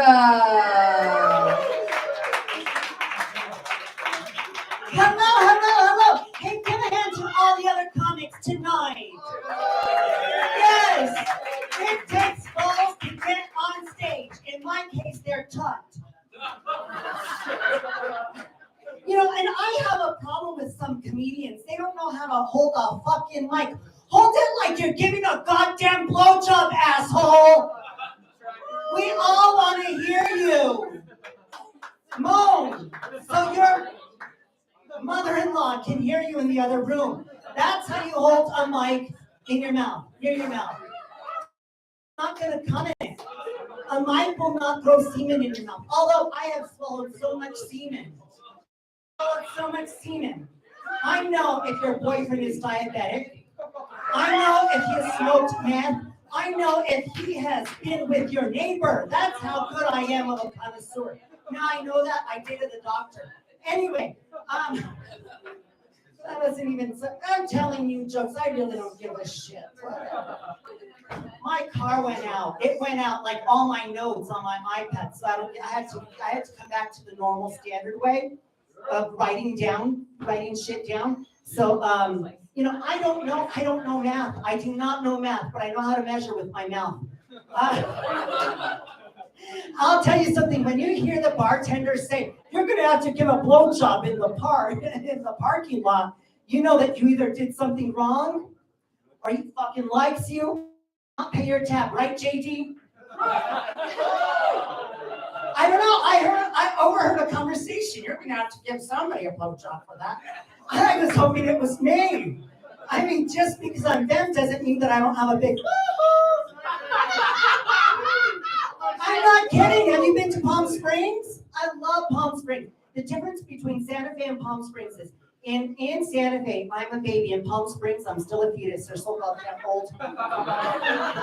And performing stand-up comedy is like a bukkake.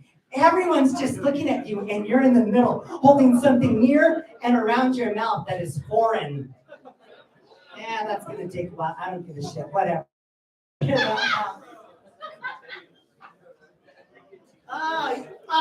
Boo, they're booing me. Fuck you. At least I get screwed tonight. You will too, hopefully by me. Anyway. For the pandemic, I moved back to the family farm, which is amazing. I'm so glad to be living on a family farm. I raise chickens because at least now I get to feed pots. Usually they're feeding me. Oh, God. But, you know, I was putting on makeup one day. And my dad passed by my bedroom. He's like, "You should have been born a girl." And I said, "Well, why didn't you ask God for one? You asked him for a boy. You just didn't say a straight boy butch that knows how to drive a tractor and get into and is into cars." At least I get into cars. I get into cars because I don't want to have sex in a park. Do you know what that's like? I go on dates, they leave screaming out of the bushes.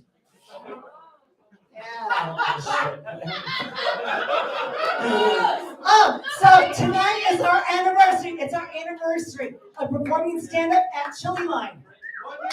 1 year. Give it up for Chili Line, folks. 1 year here. And their card said this is just not enough. And I said, "Well, I'll give you a blowjob after." Nobody accepted the offer, so fuck them. Somebody said they wrote a short set on a short piece of paper. Well, I write a short set on a big piece of paper.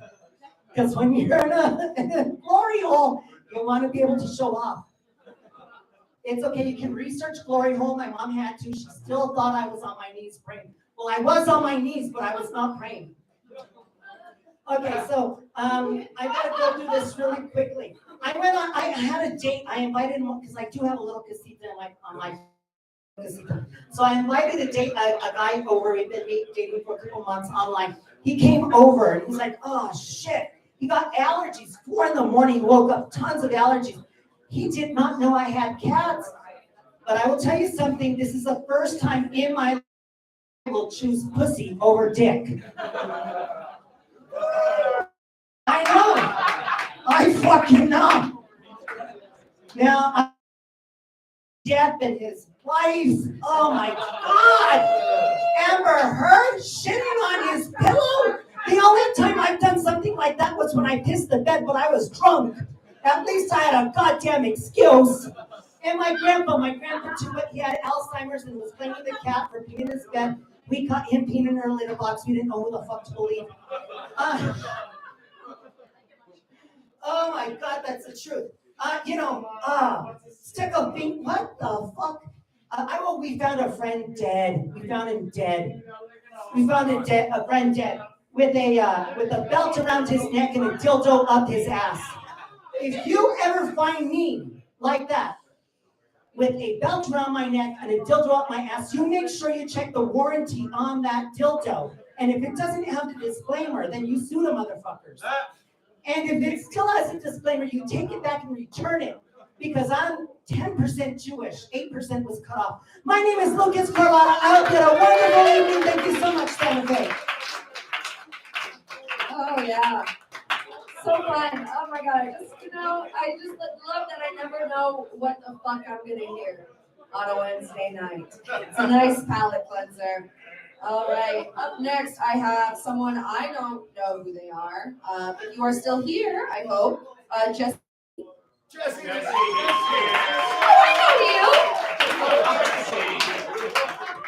Thank you, Kitty. We've never met. I get it, man. Names are hard. I work as a server, as a waiter, and I can't believe how many people I have to have the conversation with just from the beginning that, hi, my name's Jesse, I'll be taking care of you. Oh, Jason, good to meet you. Jesse, Jimmy, Jesse, Jamie, Jeffy, Jeff? No, fuck, yeah, Jeff, let's go, Jeff. It might be easier if I just introduce myself as Jeff. And I'm like, oh, that's so unique. You guys ever go to high school? Some of you might have heard of this practice in high school where your senior year you got voted superlatives, right? And so people got voted most successful, best smile. I wasn't voted class clown. Unfortunately, it meant a lot to me. I've been spending my adult life ever since trying to make up for that. That's why I'm here. I did get voted something. You want to guess what I got voted in high school? Most likely to fuck bitches. That's right! Yeah! That was unofficial. We couldn't put that in the yearbook.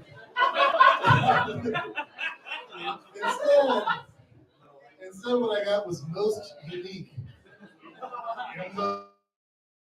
At one hand, a very backward fucking compliment, right? Like, Jesse, we enjoyed having you here at school. You're unique. But not only that, my high school superlatives were voted both to be fair in this. I grew up in the South. To be fair in the South meant, having equal opportunities, but separate, I think there's like some terms for that they came up with, but so I was voted the male most unique, but there was a female most unique, and her name was Jessie. And in a graduating class of 28 people, where I'm one of two Jessies, we were voted most unique. And so in the yearbook, it's most unique, Jesse and Jesse's. Spelled exactly the same way, too. Which is a testament to our education system, because I didn't know uniquity had gradients of uniqueness. Pretty sure it's just the one unique concept here. My name's Jesse. I was named after a very famous Jesse. I'm sure you all, it's coming to mind. Say it would be Jesse Reno. Jesse Reno. The guy who invented the escalator. Come on, we all know that. He's an American hero. He was like, man, stairs are great, but I got an idea. What if I could just be, somehow elevated, now that's taken. Lifted, now that's what the Brits say. Just make things quicker somehow. They try to invent moving sidewalks to be just as common, but people couldn't figure out how to step off of them. And I thought that was just the stupidest. They tried it on the Brooklyn Bridge before they figured that shit out. They had people stepping on 8 miles per hour and then getting to the end like, oh, we didn't think about that part. No.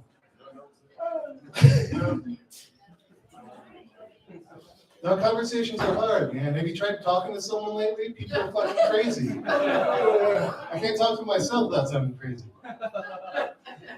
They say people who talk to themselves have, on average, a higher IQ or something. I mean, that's what I keep telling myself. No, but conversations are hard. It's hard for me because my personality is to immediately meet new people and just act familiar. And it's just how I am. So I don't have icebreakers for things like parties and stuff. And so I go to this party, I don't know anyone, and I want to, socialize, I guess. My roommate brought me there, and I got 4 hours to kill. And this guy comes up to me, he's like, oh, pleasure to meet you. Can I get you some wine? I was like, oh my God, this dude's awesome. I was like, yes, some wine would be fabulous. Oh, I'm parched. It's fantastic. Let me get you some. At which point I realized he wasn't joking. I didn't know what to do. I felt like I already made a connection with this guy. I just keep faking it as well, just go the whole night. Oh, this is splendid. Oh, I know. Can we have more wine? Do I just break it off of them then and be like, listen, I need to be straight with you? No, not like that. I mean, I talk like this. I'm a dumb stoner. You talk cool. I want to be cool. Or I should just keep going with it, right? It's forever, right? We hit it off. We start becoming friends. We go out places. I'm talking all night oh, I love this dance class. It's fantastic. We meet people I know separately. I'm like, go with it. I always talk like this. Thank you. My name's Jesse Lee.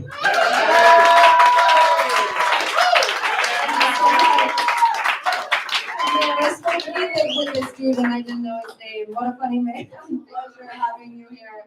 Okay, up next we have someone who goes by a different name than her real name. I guess like a stripper. You guys ever thought about what your stripper name would be?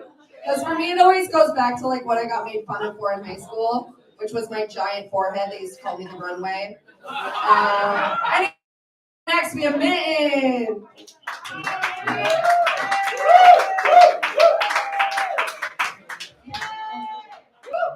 Thanks. And thanks to my fellow women comedian, which I appreciate that if we cannot dispose of our bodies, we can still make dick jokes. So let's enjoy that. Well, fast. And actually, speaking of that, when I learned I moved to New Mexico, I got my identity changed. And now I'm kind of thinking maybe I should have asked if they could have put more than one in, just in case. Anyway, so tonight it's a bit special for me because some of my colleagues came. And I'm kind of sorry for them because if your life is so boring, boring. What you have to do best on a Wednesday night is go to stand-up night. Marginally less appropriate jokes than Joe really does at work. It's not great. But that tells you a lot about Santa Fe. So anyway, who wants a lesson of French? Okay, so one thing I like with my native language is we have very polite ways to say things that are very sexual, actually.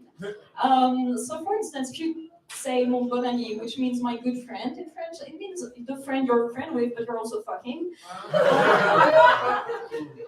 If you want to say prostitute, if you want to say a prostitute, you say a fille de joie, which means a girl of joy.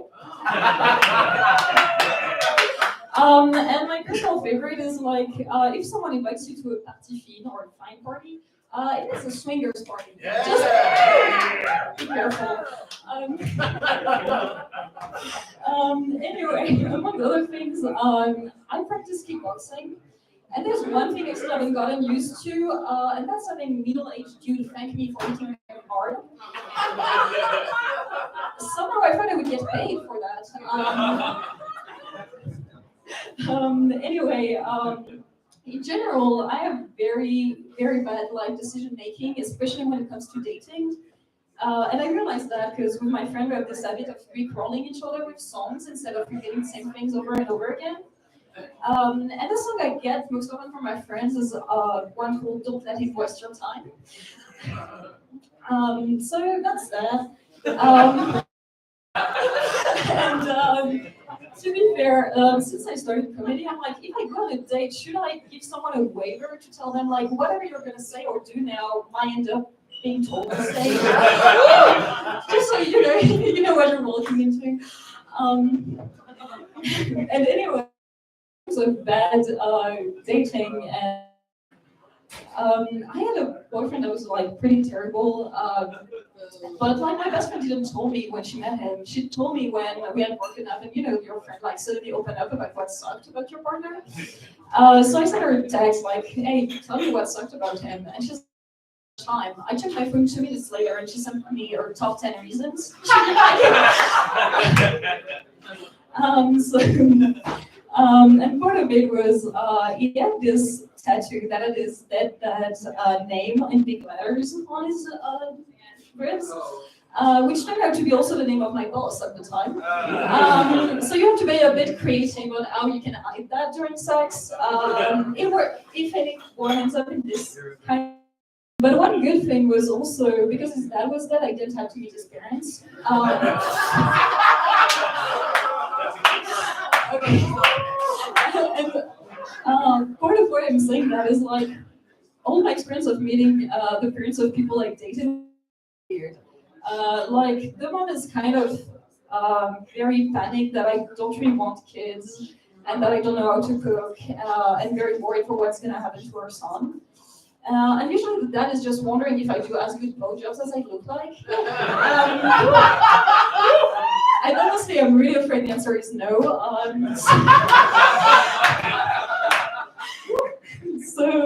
Anyway, one last thing is bad sex is not always bad, because that's actually how I got one of my best friends. As in, we started dating and we had sex and it was so bad, we're like, let's never do that again. Like, you're a cool person, I'll still keep you in my life, but for fuck's sake, let's never get there again. So anyway, that was my own share of oversharing. Whoever needs a psychiatrist now should get this mic. Thank you, Liz. I think that's a cute, fun name from the fall and winter. I use that. All right, up next, we have a very, very funny comedian. He recently moved into a house that he will own and can actually do things with, and I'm not jealous. Trip. Thank you to the runway, everybody. Wow, thank you. And everybody in the back, shut the fuck up. When these jokes bomb, I want to know it's because they suck, not because no one can hear me. Oh, I went to therapy today, so I'm feeling great. My therapist is a woman. I have a woman therapist. I have a woman as a therapist. I shouldn't say it like that. You know, that's like when a Republican is like, I have a daughter. And you're like, oh, yeah, I bet she's having a great week. I love having a female therapist. I don't know why anyone would ever go see a man as a therapist. You're gonna pay a man to listen to your emotional problems? What do you like, wasting money? You don't need a therapist, you need an accountant. What the fuck are you doing? I mean, I know we're all equal. I know we're all perfectly equal. I know but like some jobs are for some people and some jobs are for, you know what I mean? Like I'm not saying every therapist needs to be a woman, but all the good ones are. I'm not saying every basketball player needs to be a man, but we don't watch the WNBA dunk contest. Like, who won it last year? Whoever the fuck just owed. Who won it? They don't have one. They don't have a dunk contest. I had a man as a therapist for a little while. It was a waste of time. I'd be like, I want to have kids. He'd be like, yeah, dude, I fucking hate my kids. You want to go get a beer? Yeah, let's get a beer. You're paying because the therapy was a waste of money. I don't know. I'm really glad that we can stop pretending that weed was medicine. We don't have to do that anymore. I know there's at least one person in here right now who's like, no, but for some people it is. But we don't have to do that anymore. I'm telling you. Oh, but it has medicinal properties. Shut up. It's over. We all got confused. Because none of us have health care. And all of us have weed. So we were like, all right, I got all the health care. No health care over here, and I got all my weed. That's a lot of weed. And no, this is medicine. This is health care. And I'm good. We had to make something up. That's what white people do. Because it was illegal. So white people make shit up. They were like, it's illegal, you can't have it. And white people were like, what if it? It's the same thing. It's the same thing as when they're like, you can't bring your dog in here, and white people are like, oh, what if he was medicine? What if my dog let him on the plane, Mr. Pilot? We wouldn't be confused if like you could go to a medical dispensary that dispensed medicine. Do you know what I mean? Like you walk in, you're like, my body hurts all the time. Do you have anything for like, my back hurts so bad? There'd be a teenager with gauges who's like, oh yeah, dude, we got this 6 strain. It's called licensed physical therapists. Yeah. 4 appointments a month, no copays. It's fucking dank, dude. It's fucking, that needs a punchline. That needs an ending, TJ. It's new. I can't believe that they're just gonna call it long COVID. Are you fucking kidding me? That's the laziest shit ever. If I had long COVID, I would be so pissed. That sounds like something the doctor said. They're like, yeah, no, we know you're feeling bad. It's called long COVID. I'd be like, God damn it, no one's gonna believe that. I'm just gonna tell people I have AIDS. Shit. Shit sucks. I actually looked it up. Long COVID is short for Long John Silver's COVID. Because it feels like after you eat fast seafood, you know? I hate that you guys laughed at that. That means it's kind of working. That means I need to work on it a little. Maybe, oh my God, America's falling apart. America, and you know where it starts? The family. The family unit in America. And this isn't even a joke. The American family is in ruins. In households all across this country, horny stepsons are plowing busty stepmothers. And they're filming it in high definition. I don't know what's so funny about that. My little stepsister loves cream pie. She loves it. The messier, the better. You try Googling sloppy cream pie for my sweet, innocent stepsister. I can't even do it. Anybody here ever filmed themselves with a consenting partner? Anybody here? Isabel, obviously. Anybody? Oh, I'm not. Okay. No, yeah. Because I have, and let me tell you, that shit will get you to the gym. You watch yourself fucking, oh, you're there the next morning before it opens. It's like, let me in there. Oh, shit. Oh, hey, man, I haven't been here in a while. Like, which one of these machines makes my dick bigger? Oh. Hey, guys, thank you so much. Keep it going for Catherine, your host. Thank you. Thank you so much, Griff. We recently defected to Albuquerque, so if you're ever there, there's some great mics out there to go support some funny comedians. He also produces the show on Friday. He also, yeah, part of the show on Friday, actually. This is not a lie or a fuck up. I hate myself. Yeah, that was wrong. He produced it. He was involved. I know things. Anyways, all right, we have another first timer. I don't know if you guys remember your first time. I do. Josh Reed.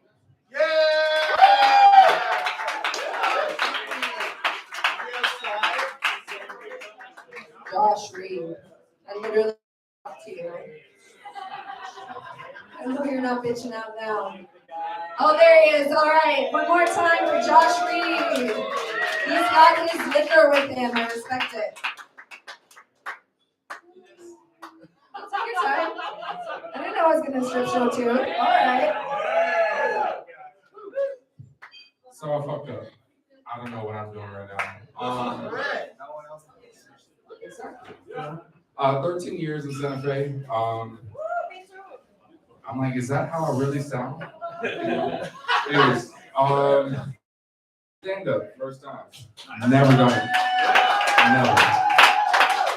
This is probably, people probably said this and that kind of thing. I'm gonna sit down. Yeah, sit down. Anyways, have you had your dad like backhand pancakes and shit? Have you had that before? Has that happened? Ever? Okay, let me unravel.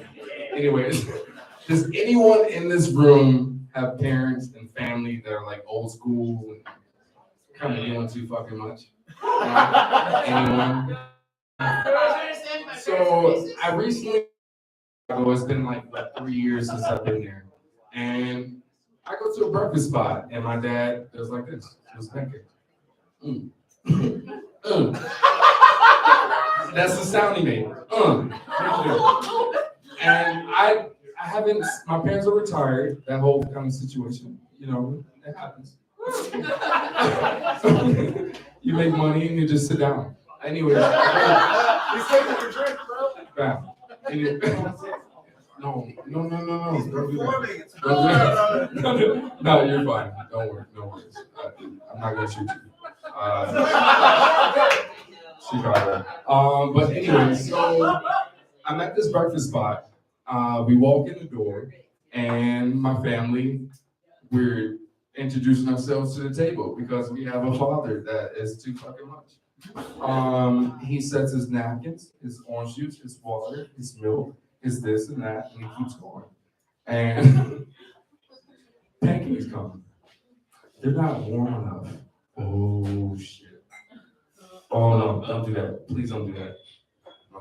My dad just no. I'm sorry. It's a memory in my head. I gotta do it. I don't know how I look. Is anyone filming me? Did I not have my phone? I was gonna put my phone for my daughter. Oh hey, I love you. I love you so much. Hey, what's going on? I don't know what I'm doing, Cameron. What the fuck is going on? But anyways, long story short, this pancake comes, right? This is now the hot one, and it's ready. I'm gonna. So anyway, so he comes out and he says, "Where's the syrup? Where's this? Where's the butter?" And he looks at me and he said, "You still working that job at Natural Grocers?" Did you know there's Natural Grocers? There's not one in Chicago. Like, what are you talking about? What is going on? Hold on. Let's bring it back. Is there a smoking section in here? What the fuck is going on? What is going on? Anyways, I'm trying this. So recently, my daughter, she has a kitchen section in my room, especially. It's a big deal. She's a huge deal. Anyways, long story short, she has a kitchen and a whole baby section, and it works out for her. And please don't buy your child baby toys. Don't do that. It doesn't work. Don't do that. Don't do that. Baby, like clean toys, fruit, fake vegetables, that kind of thing. Do not do that shit. That's not cool. So, anyways, there's a corner. Hey, you're the corner. How are you? Anyways, you're the broom and you're the dustpan. What the fucking fuck is going on? So now she's ripping paper towels as we go through the day, and she's laying them out. I'm like, what the fuck are you doing? Oh my God, you're 4. What the fuck are you doing? And she's sweeping them back up. And she's just like, I'm like, oh, that's so sweet. That's so cute. By day 3, I'm done. I'm over it. I can't do it. I just cannot do it. That's That's a dustpan, I understand. I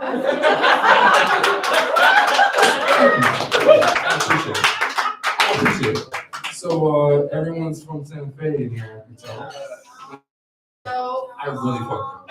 Okay. I know that. Trust me. I went to an All Subs the other day.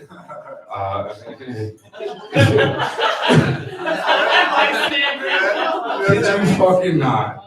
There's a guy laid out on the floor and he looks like this. And so I'm like, that guy's dead. I'm on the intersection. And I was like, maybe he'll get moved or something. Like, move him over. I just want to get my gas. What the fuck is going on? You know, kind of thing. And I get there and he's still there. So long story short, I get there and I said, give me, know what's happening. He's dead. I'm gonna check his pulse just for you. So anyways, I grab a glove and it happens. This is on Guadalupe, so we're not too far. Just so you know, check it out. Check it out. It's a good spot. A lot of concerts. Wiz Khalifa's been there and that kind of stuff. I'm joking. He's like, yeah, oh fuck yeah, I know that dude. No. Anyways, long story short. Long story, real short, man. Real short. Like you're out of time. I'm done. All right. I relate to that because I feel like I'll finish. Oh, all right. Don't forget your liquor, vital. That's how you do it. Up next, we have Corey Herrera.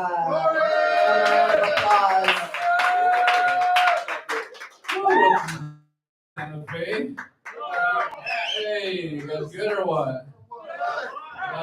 What crowd? Very nice. He's telling the story about a guy laying down at All Subs. So I was trying to take a nap, bro. Don't fucking bother me. Those chimichangas, though. Good to be here. I am Native American, if you couldn't tell. I'm actually 3 tribes in one. I'm Pueblo and Navajo. My beard is Apache, right? True story. I'm from the res, so I guess you can say I come from a very nice gated community, you know? There's a barbed wire fence around my house, you know? Okay. It's hard being Native, dude. We have all this shit we have to worry about. We got to keep our culture going. We got to worry about water rights. We have to worry if the girl we're dating is our cousin, you know? You guys can't relate? Oh, man. Let's see. What's that? I just don't worry. You just don't worry? Yeah, who gives a fuck about incest, right? What's up, guys? You guys good or what? Nice, all right. This set is going great. Let's move on from incest. Let's see. Where should we go from here? I feel like every mechanic I've ever met, you know, they all say the exact same things to me. This engine needs some work, you know? All right, you're gonna make me work tonight, Jesus. I want to come out with my own brand of pies, call them emo pies, you know? The best part about them is they'll cut themselves, you know? I saw a sign. It said no passing zone. So I was like, okay, cool. So I'll find somewhere else to die, right? All right, honey, got you with that one. You sick motherfuckers. Very nice. I want to tell a story. Do you guys believe that animals are conscious? Yeah. I learned animals are conscious while we were butchering a cow. So one of our on the res, you have to have a lot, like really thick skin because people will roast you, you know. So one of our grandpas died, and one of my family members was like, "I wonder what he's saying right now." When I was skipping a beat, one of my other grandpas was like, "It's hot down here," you know. Bro, that's fucked up. We literally just buried him in the ground, dude. You know. So like we had to go down to his field. He had a bunch of cows. We went to go butcher a cow, you know. And noticed that as we were butchering the cow, there was a bull in the corner like freaking out. You know what I mean? It was like foaming at the mouth, like, you know. So I'm assuming that he was going with that one cow, you know. So he was like freaking out. I can't speak cow, but I'm sure that he was like, Gertrude, no! You know? I think that would be a good cow name, right? So we're butchering the fucking cow the whole time while we're butchering him. This bull is freaking out, just stomping around. And then we leave. We go back to my house, and we left all the intestines and all this shit there. And my grandma was like, "Why didn't you grab the intestines? What the fuck is wrong with you?" He was all pieces of it, you know? So we had to go back. We went to get the intestines. While we were there, it was me and my brother and my cousin. The cows, I guess they formed some sort of posse, and they're like, "We're going to mud stomp these fucking Indians," you know what I mean? They just killed Gertrude, you know? So we went to go get the intestines. They surrounded us, and they were like, mooing in unison, you know, which I didn't know was something that they could do. So we got the intestines, we cleaned them out. They just kept getting closer and closer, you know, and then we left after that. So long story short, best facility of my life. That's what I learned, you know. I think the struggle is what made that meat taste even better, you know. But yeah, that's a true story. That is New Mexico true. Appreciate that funny tag, you know. All right. That's all I got for you guys today. Thank you guys so much, man. Thank you so much, Corey. Oh, yes. I grew up in South Dakota, and my parents thought I was going to be a boy, and were sorely disappointed, so I know a lot about hunting and entrails. All right. Anyways, so next we have someone all the way from North Carolina. We love to have different voices here. Very cool, very rad. Give her a very warm welcome. This is Allison Shalnut. Thank you. Hello, everyone. My name is Allison. My therapist's name is also Allison, but it's spelled differently, so it's not illegal. I feel like I'm not high enough to be up here right now, based on everyone that came before me. It's also wild they let me come up here. They have no idea what I'm going to say, but this guy has brought the energy tonight, and it is my goal in life just to keep it going. So stay with me. Yeah, I'm from Asheville, North Carolina. You might hear a little bit of an accent, but I'm gonna decide that it's charming. Asheville and Santa Fe have a lot of things in common. They're both really beautiful. You know, there's a lot of, you know, we got art, we got breweries, we got way too many white people. And they do really love two things. They love beer and dogs. I personally think that beer tastes like sand, and can't tell me that it doesn't, so sorry. But I do really support dog culture. There's been a little bit of dog talk up here tonight. I'm the type of person that likes dogs like to an annoying level. One of those, so just buckle up. Who has a dog? Do you have a dog? Oh, yeah. All right, what kind? Oh, the best. He's the greatest dog. Okay, what type of dog? He is a half bug, half border terrier. Ooh, interesting. Okay. Okay. What would you say is the worst type of dog?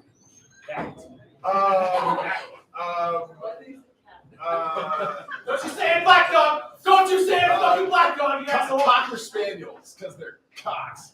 Wow. Probably. Okay. China's really good. That was good content that you contributed. Thank you. But the correct answer is a Boston Terrier. Boston Terrier is the worst dog. Woo! A Boston Terrier is the Pete Davidson of dogs because they're kind of cute, but there's definitely something wrong with them. All right, I'm gonna let you try again.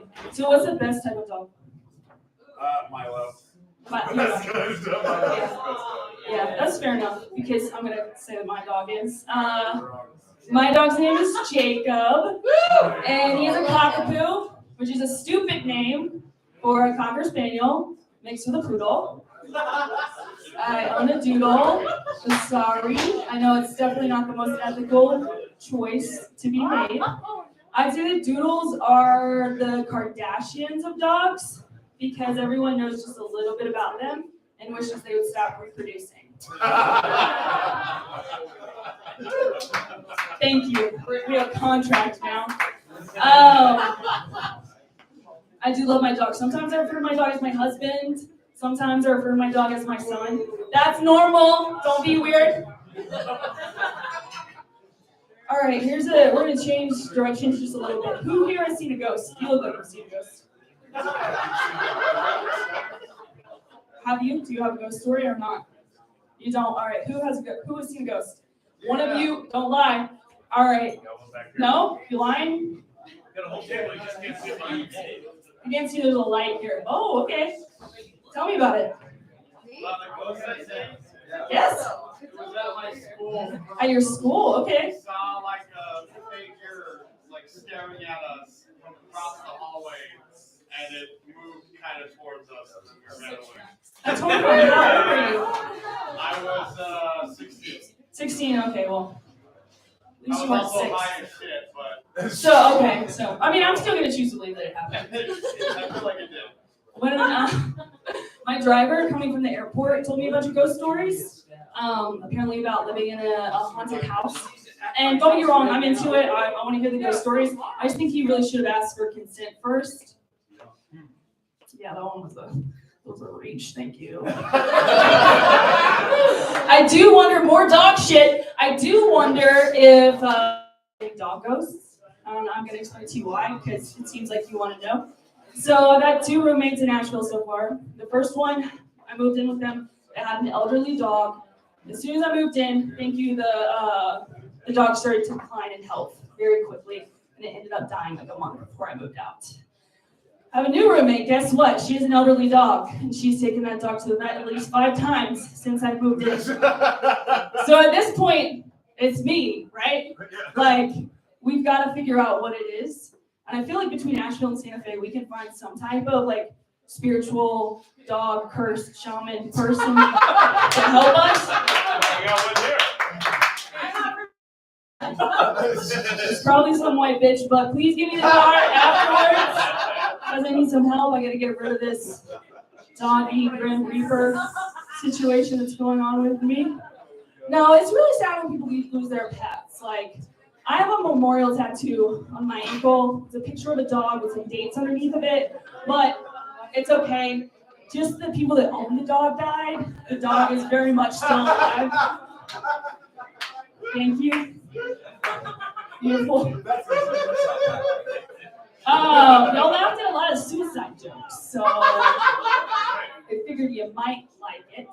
I think I'm about to be out of time, so I'm just gonna leave you with one more thing. I'd like to ask kids how old they think I am because they're stupid, you know? So they usually say something like 6 or 20. But 1 year older than them or 20 because they think it sounds old. I like to ask adults this question too. I generally like to ask questions that they're not expecting to be asked in social situations. My favorite one recently is, who do you like the most and who do you like the least in this room? And you can really learn a lot. If I wasn't brand new here and hiding in the corner like a mouse, I would have found a shit ton of little comics so far.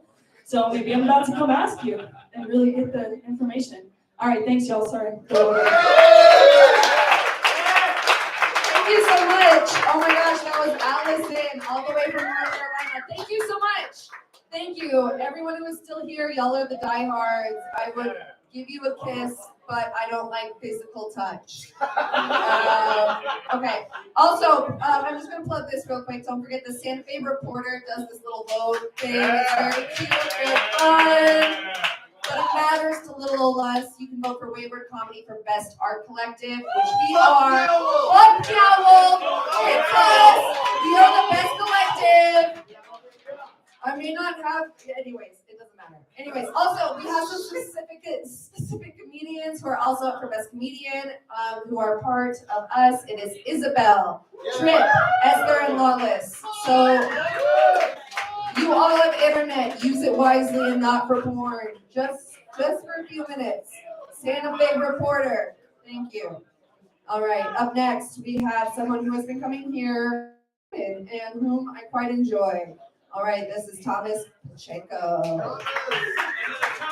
It's Thomas, not Tomas this time, guys. Thomas. Thank you. You guys, you know when a girl's not wearing a bra, and you can tell, like kind of see her nipples, well, not really her nipples, but like her nipple outline through her shirt, and that's kind of like hot, you know, because then you can somewhat imagine what her boob looks like.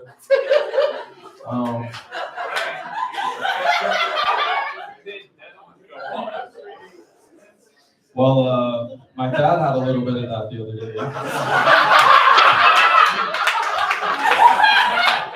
A little bit of nipple outline. Totally not hot. Totally not. Anyway. Speaking of nipples, my cousin told me one time, she's a girl, she told me, she said, why do guys like boobs so much? They're just bags of fat with nipples on them. And I was like, yeah, I guess you're right. That's technically true. And then she was like, would you like my thigh if it had a nipple on it? And I was like, probably. And then I was like, well, not your thigh, like we're cousins, but like nipple thighs in general? I think so. The only reason why I say that is because her logic made sense. Like boobs are just bags of fat with nipples on them. And they're fucking sick. So like, you know, you throw a nipple on the thigh, I might be like, hey. So today is May the 4th. I know that's been pointed out a few times. It's Star Wars Day. I am a fan of Star Wars. So is my dad. Actually, before I left to come here, I told my dad, I was like, I'm nervous, because I'm always nervous to do this. And he put his hand on my shoulder, and he looked me in the eyes and said, the Force is with you, always. And I was like, thank you, Dad, I needed that. I'm just going to an open mic, not exactly blowing up the Death Star, but still, like, it helps.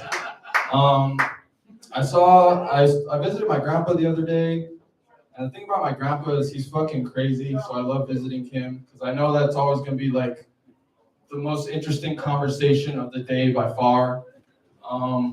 My ex-girlfriend was Native American, and while we were dating, every time I'd see my grandpa, he'd always ask me, where's your girlfriend? I'd be like, oh, she's in Albuquerque. And then he'd be like, she's Native American, right? And I was like, yep. And then he'd be like, tell her to make me a dream catcher. And I was like, Grandpa, they don't just do that. Like, you're just being pretty racist, actually. Anyway, I did something recently that I'm not so proud of. I farted. I farted. And then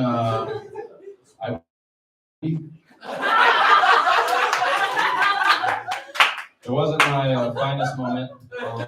The worst part is it didn't even work. Like I got caught blaming my fart on a 2-month-old baby. That's not a good look for me. That's not a good look at all. That's like the equivalent of being known as someone who steals things, you know? Like it's just a bad reputation to have. And I'm supposed to baptize this baby. Like I'm supposed to be the godfather. And after this incident, my cousin's like, yeah, we'll think about it. So anyway, guys, that's my time.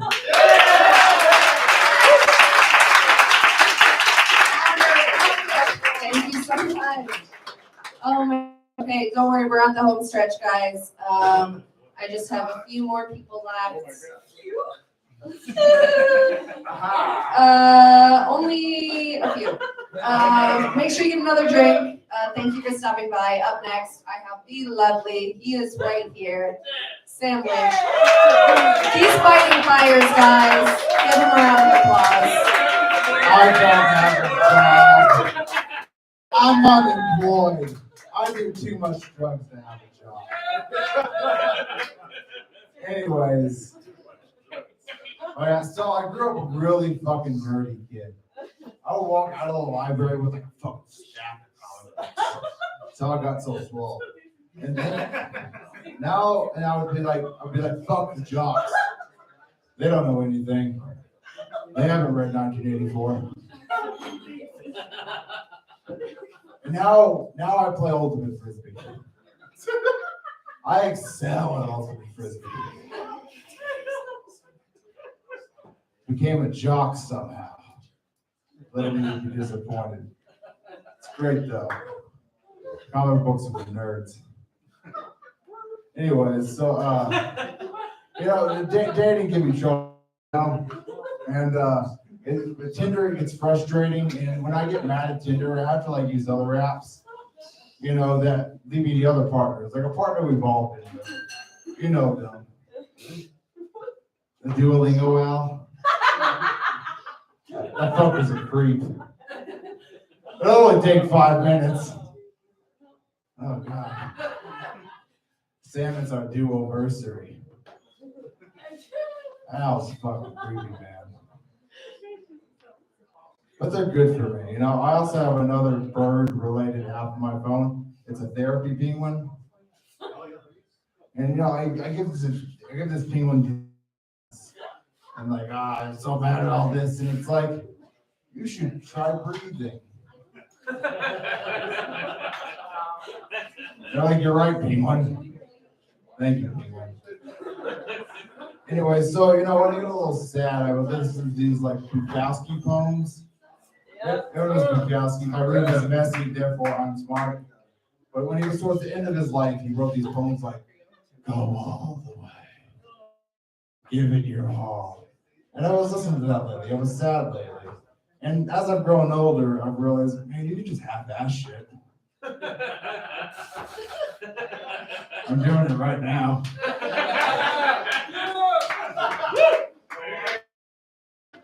Yeah, you can half-ass your job. Do it. It's great. Sandbagging is what we call it. As I used to work at the cathedral, and once I saw this kid, and he was walking up to the steps of the cathedral, and he just stepped on the concrete, and he puked a little bit. Against the fucking Antichrist. What do you fucking do if you have the Antichrist? You gotta encourage it, and you gotta lie to your kid. I think a lot of you do. I will. You gotta be like, son, Satan loves solar energy. God loves it. I gotta be me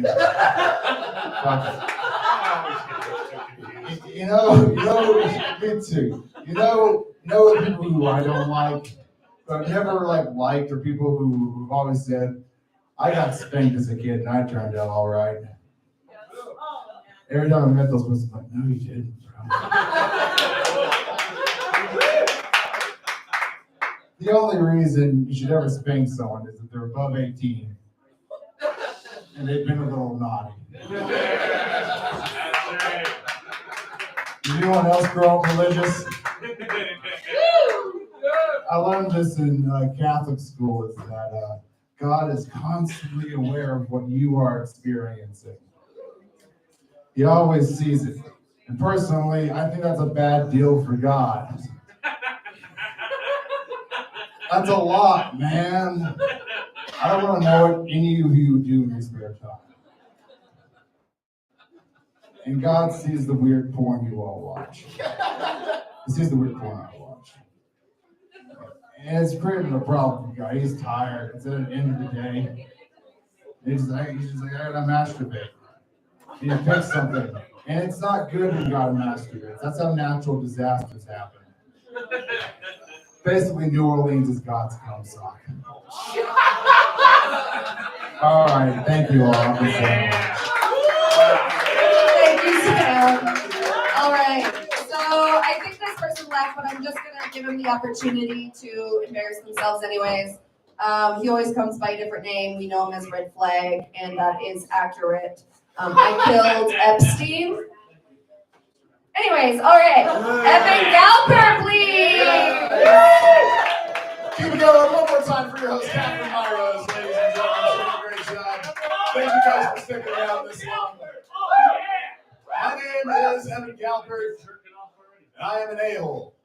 Hi, Evan. Thank you for the support. I am an a-hole. I'll prove to you that I'm an a-hole right now. I know the a-hole's secret handshake. I'm going to show it to you so that you can all be in on the club. The a-hole secret handshake only happens on the road because that is where you can really tell who, in fact, is an a-hole, right? It goes like this. You'll be driving down the road. If you're like me, you just have one hand on the wheel. See somebody, you go like that. I'm going to do it again really slow for this side of the room right here, okay? Driving down the road, see somebody, go like that. This is the a-hole secret handshake. It accomplishes two things. One, hides your face from a conversation. You're like, really what you're saying is, I don't want to talk to you, bro. Like, good to know. Secondly, it shows that you're not even willing to put in the effort of lifting your hand off of the steering wheel to acknowledge another living human being. That is how you really know you're an a-hole. But I mean, obviously I look like an a-hole, right? Like if you just saw me anywhere in a place, you're like, you're Russian Nazi. Like if you saw me in the grocery store, you'd be like, look at that a-hole. He's probably squeezing the avocados too hard, you know? If you saw me in the bathroom, you'd be like, that's an a-hole. He's not going to wash his hands. I just know it. I just know. Then he's going to go squeeze the avocados. I know this guy. I just look like, if you pulled my string, I would just say racist catchphrases, you know? Like, why is there no White History Month? You know, like, I love Morgan Wallen. Cinco de Drinko. Yeah. I look like a background player from American history, and I don't mean to. It's an accident. I'm actually half Jewish. The bottom half. Hey, you know what I'm talking about? This guy knows what I'm talking about. What I'm saying. What I mean by that is actually that I just have bad knees and I have hairy feet and everything from this point down. No, I was born a 40-year-old Jewish man, which means I am 73 in my mind and spirit and in my physical body. That's why my hip acts up lately and when the weather gets all crazy like this. See, also half of me is German. This is true. My mother's side of the family is all German. It is war constantly inside myself.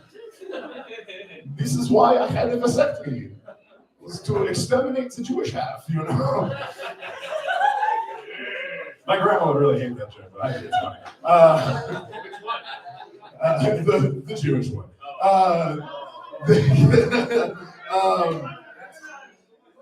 Yeah, I really actually just got a vasectomy to have solidarity with my dog. Because I love my dog, you know. I like dogs. I love my dog. I have the best dog in the world.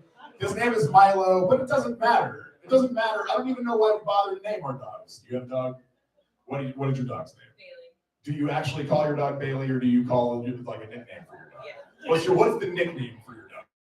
Bailey Boo! Bailey Boo! You can also just call him Boo, right? I'm sure, or whatever. It doesn't matter. I call Milo Schmoopy Nookums, Stoopy Pants, and Little Scruff Nugget, and Little Nugget Muffin, and Stink Muffin, and Puddle Butt, everything. He's just like, yeah, this is great. It doesn't matter. He doesn't know what his name is. But we also, we have pet names for our pets, but you can't really have pet names for, we do have pet names for other people. We have pet names for, your significant other, right? Or one of the better ones is, sports. You can be like, yeah, baby. Oh, that was great. Yeah, go, baby. Go get him. Go get the ball. You go get the ball. I'm going to smack that butt. You go get him. You know? Or again, if you have a significant other, you can call them baby, sweetie, schmookums, whatever, but you can't be like, hey, not on the couch, you know, or like, or maybe you can. Maybe you can be like, he gets excited when I get the leash. You want the leash? I know you want the leash. Don't you pee on the carpet unless I tell you to. You know, like, but so I got a vasectomy because the dogs, like babies. I'm sorry. I'm trying to put some new stuff together. We can talk to babies like dogs, even, or you can talk to dogs like babies. But again, you know, like you can be like, who's so cute? Who's the cutest little thing? Who's you want a treat? You know. But if you try to walk your baby on a leash, people think you're crazy. This is why I don't want kids. This is really why I had a vasectomy. Because fuck kids. Kids are terrible. Kids are expensive. They're loud. Kids are like an STD. Kids are like herpes that only comes back when it needs money. You know? I don't want them. I also find it strange. We've been talking a lot about the Roe versus Wade conversation.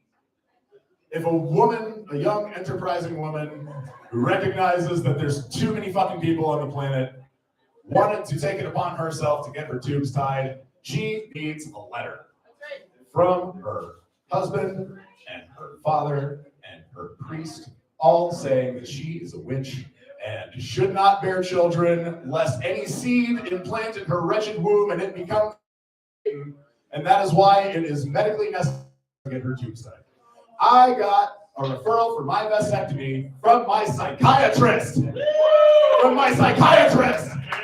He didn't even ask any questions. He was just like, yeah, he was trying to sell me on the idea. You're gonna love it. You're gonna love that new vasectomy smell on your balls, you know? You're gonna love that never gonna have a baby glow. People are gonna see it for miles, you know?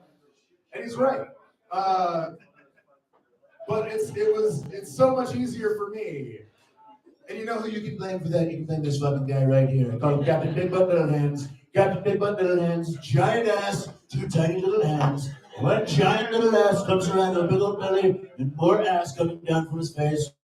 Giant ass, two little tiny hands. Said, we got two of the best Supreme Court justices. Somebody said you could never get two Supreme Court justices, but we did it, folks. They said you couldn't do it, but we got it. Two of the best justices, their names are Drinky Magoo and Amy Coney Island. Drinky Magoo, Amy Coney Island, or as I like to call her, the quiet pretty lady. I like her quiet, folks. You know. Same question. Look at Melania. Anyway, fuck. It's just not even. It's. I mean, I appreciate you laughing, but it's just not even funny. I clearly have depression. When I laugh at viable sperm, I make up for depression. Honestly, if you're not depressed, I think you're just not paying enough attention right now, basically. They say that depression isn't contagious, but I feel like I'm bumming some of you guys out already. I'm sorry about that. You know who actually really has it bad? You know who really has it bad? Is fucking sloths. Really? Yeah. Yeah, man. Think about it. What other animal is just doing its thing and then gets named for a sin that it doesn't believe in by some dumb British explorer who thinks that he has the God-given right of Adam to name every living thing in the Garden of Eden? You know? And he takes a boat across to the Amazon. They're like, oh, did you see the ladies in that village? They're all naked. What's up with that, huh? Blimey. Boy, look at that little monkey over there. Bloody thing's moving all slow, ain't it? Boy, it's barely moving, isn't it? You know, bloody lazy, isn't it? Might as well call it a sloth, you know? Lazy thing. So anyway, I obviously have depression. And I like to call it, I just feel like it is a mental illness, which isn't anything unless you say it like a British rapper, just like, oi mate, the track is mental, it's mental illness, right? The track is mental, straight mental illness. It makes it kind of fun. I think depression, It's not only is it like part of the box set with anxiety and baldness and overweight, but it's like getting stuck on a radio station that you just can't turn the channel to sometimes. You know, I call it tuning into K-Suck Radio. Like, you're tuning into K-Suck Radio. That's KSUC. K, deal with it because you don't have a choice. K-Suck Radio. K-Suck Radio, bringing you the top 10 ruminating thoughts that make you want to dance yourself off a bridge. You're tuning into K-Suck Extreme, bringing you the top 10 ruminating thoughts that make you want to beat your head against the wall. Crawling in my skin, my life's a Linkin Park song. K-Suck Starlight, K-Suck Starlight. All of the deepest fears and insecurities at full volume. I'm gonna die alone. How about K-Suck Public? K-Suck Public, or landing into the public, is really the most irritating thing. That's KSUC. K, deal with it. K-Suck Public. Let's take a word from one of our sponsors, shall we? Adam, this is your father. Just wanted to tell you that I can send you some more money, and I got a friend with a temp agency in town. We're gonna find you a job. Don't you worry about it. Everything's gonna be just okay. Bienvenido a Radio K-Suck. Radio KSUC. Que bueno. Radio 0.0. Tú es un puto, tú es nada. I'm having fun. I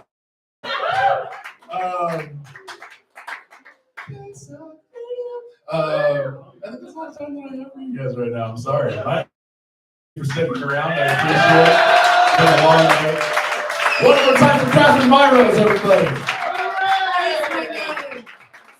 Oh my God, thank you so much for sticking with us. It's been a late night. I know my sister Santa Fe is in bed by 9, but thank you again. This is our 1-year anniversary, so if you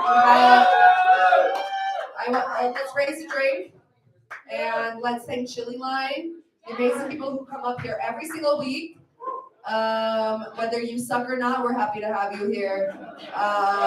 Tip your servers, show up to our show on Friday. We thank you so much for fucking coming out here. It's a pleasure. Have a good night.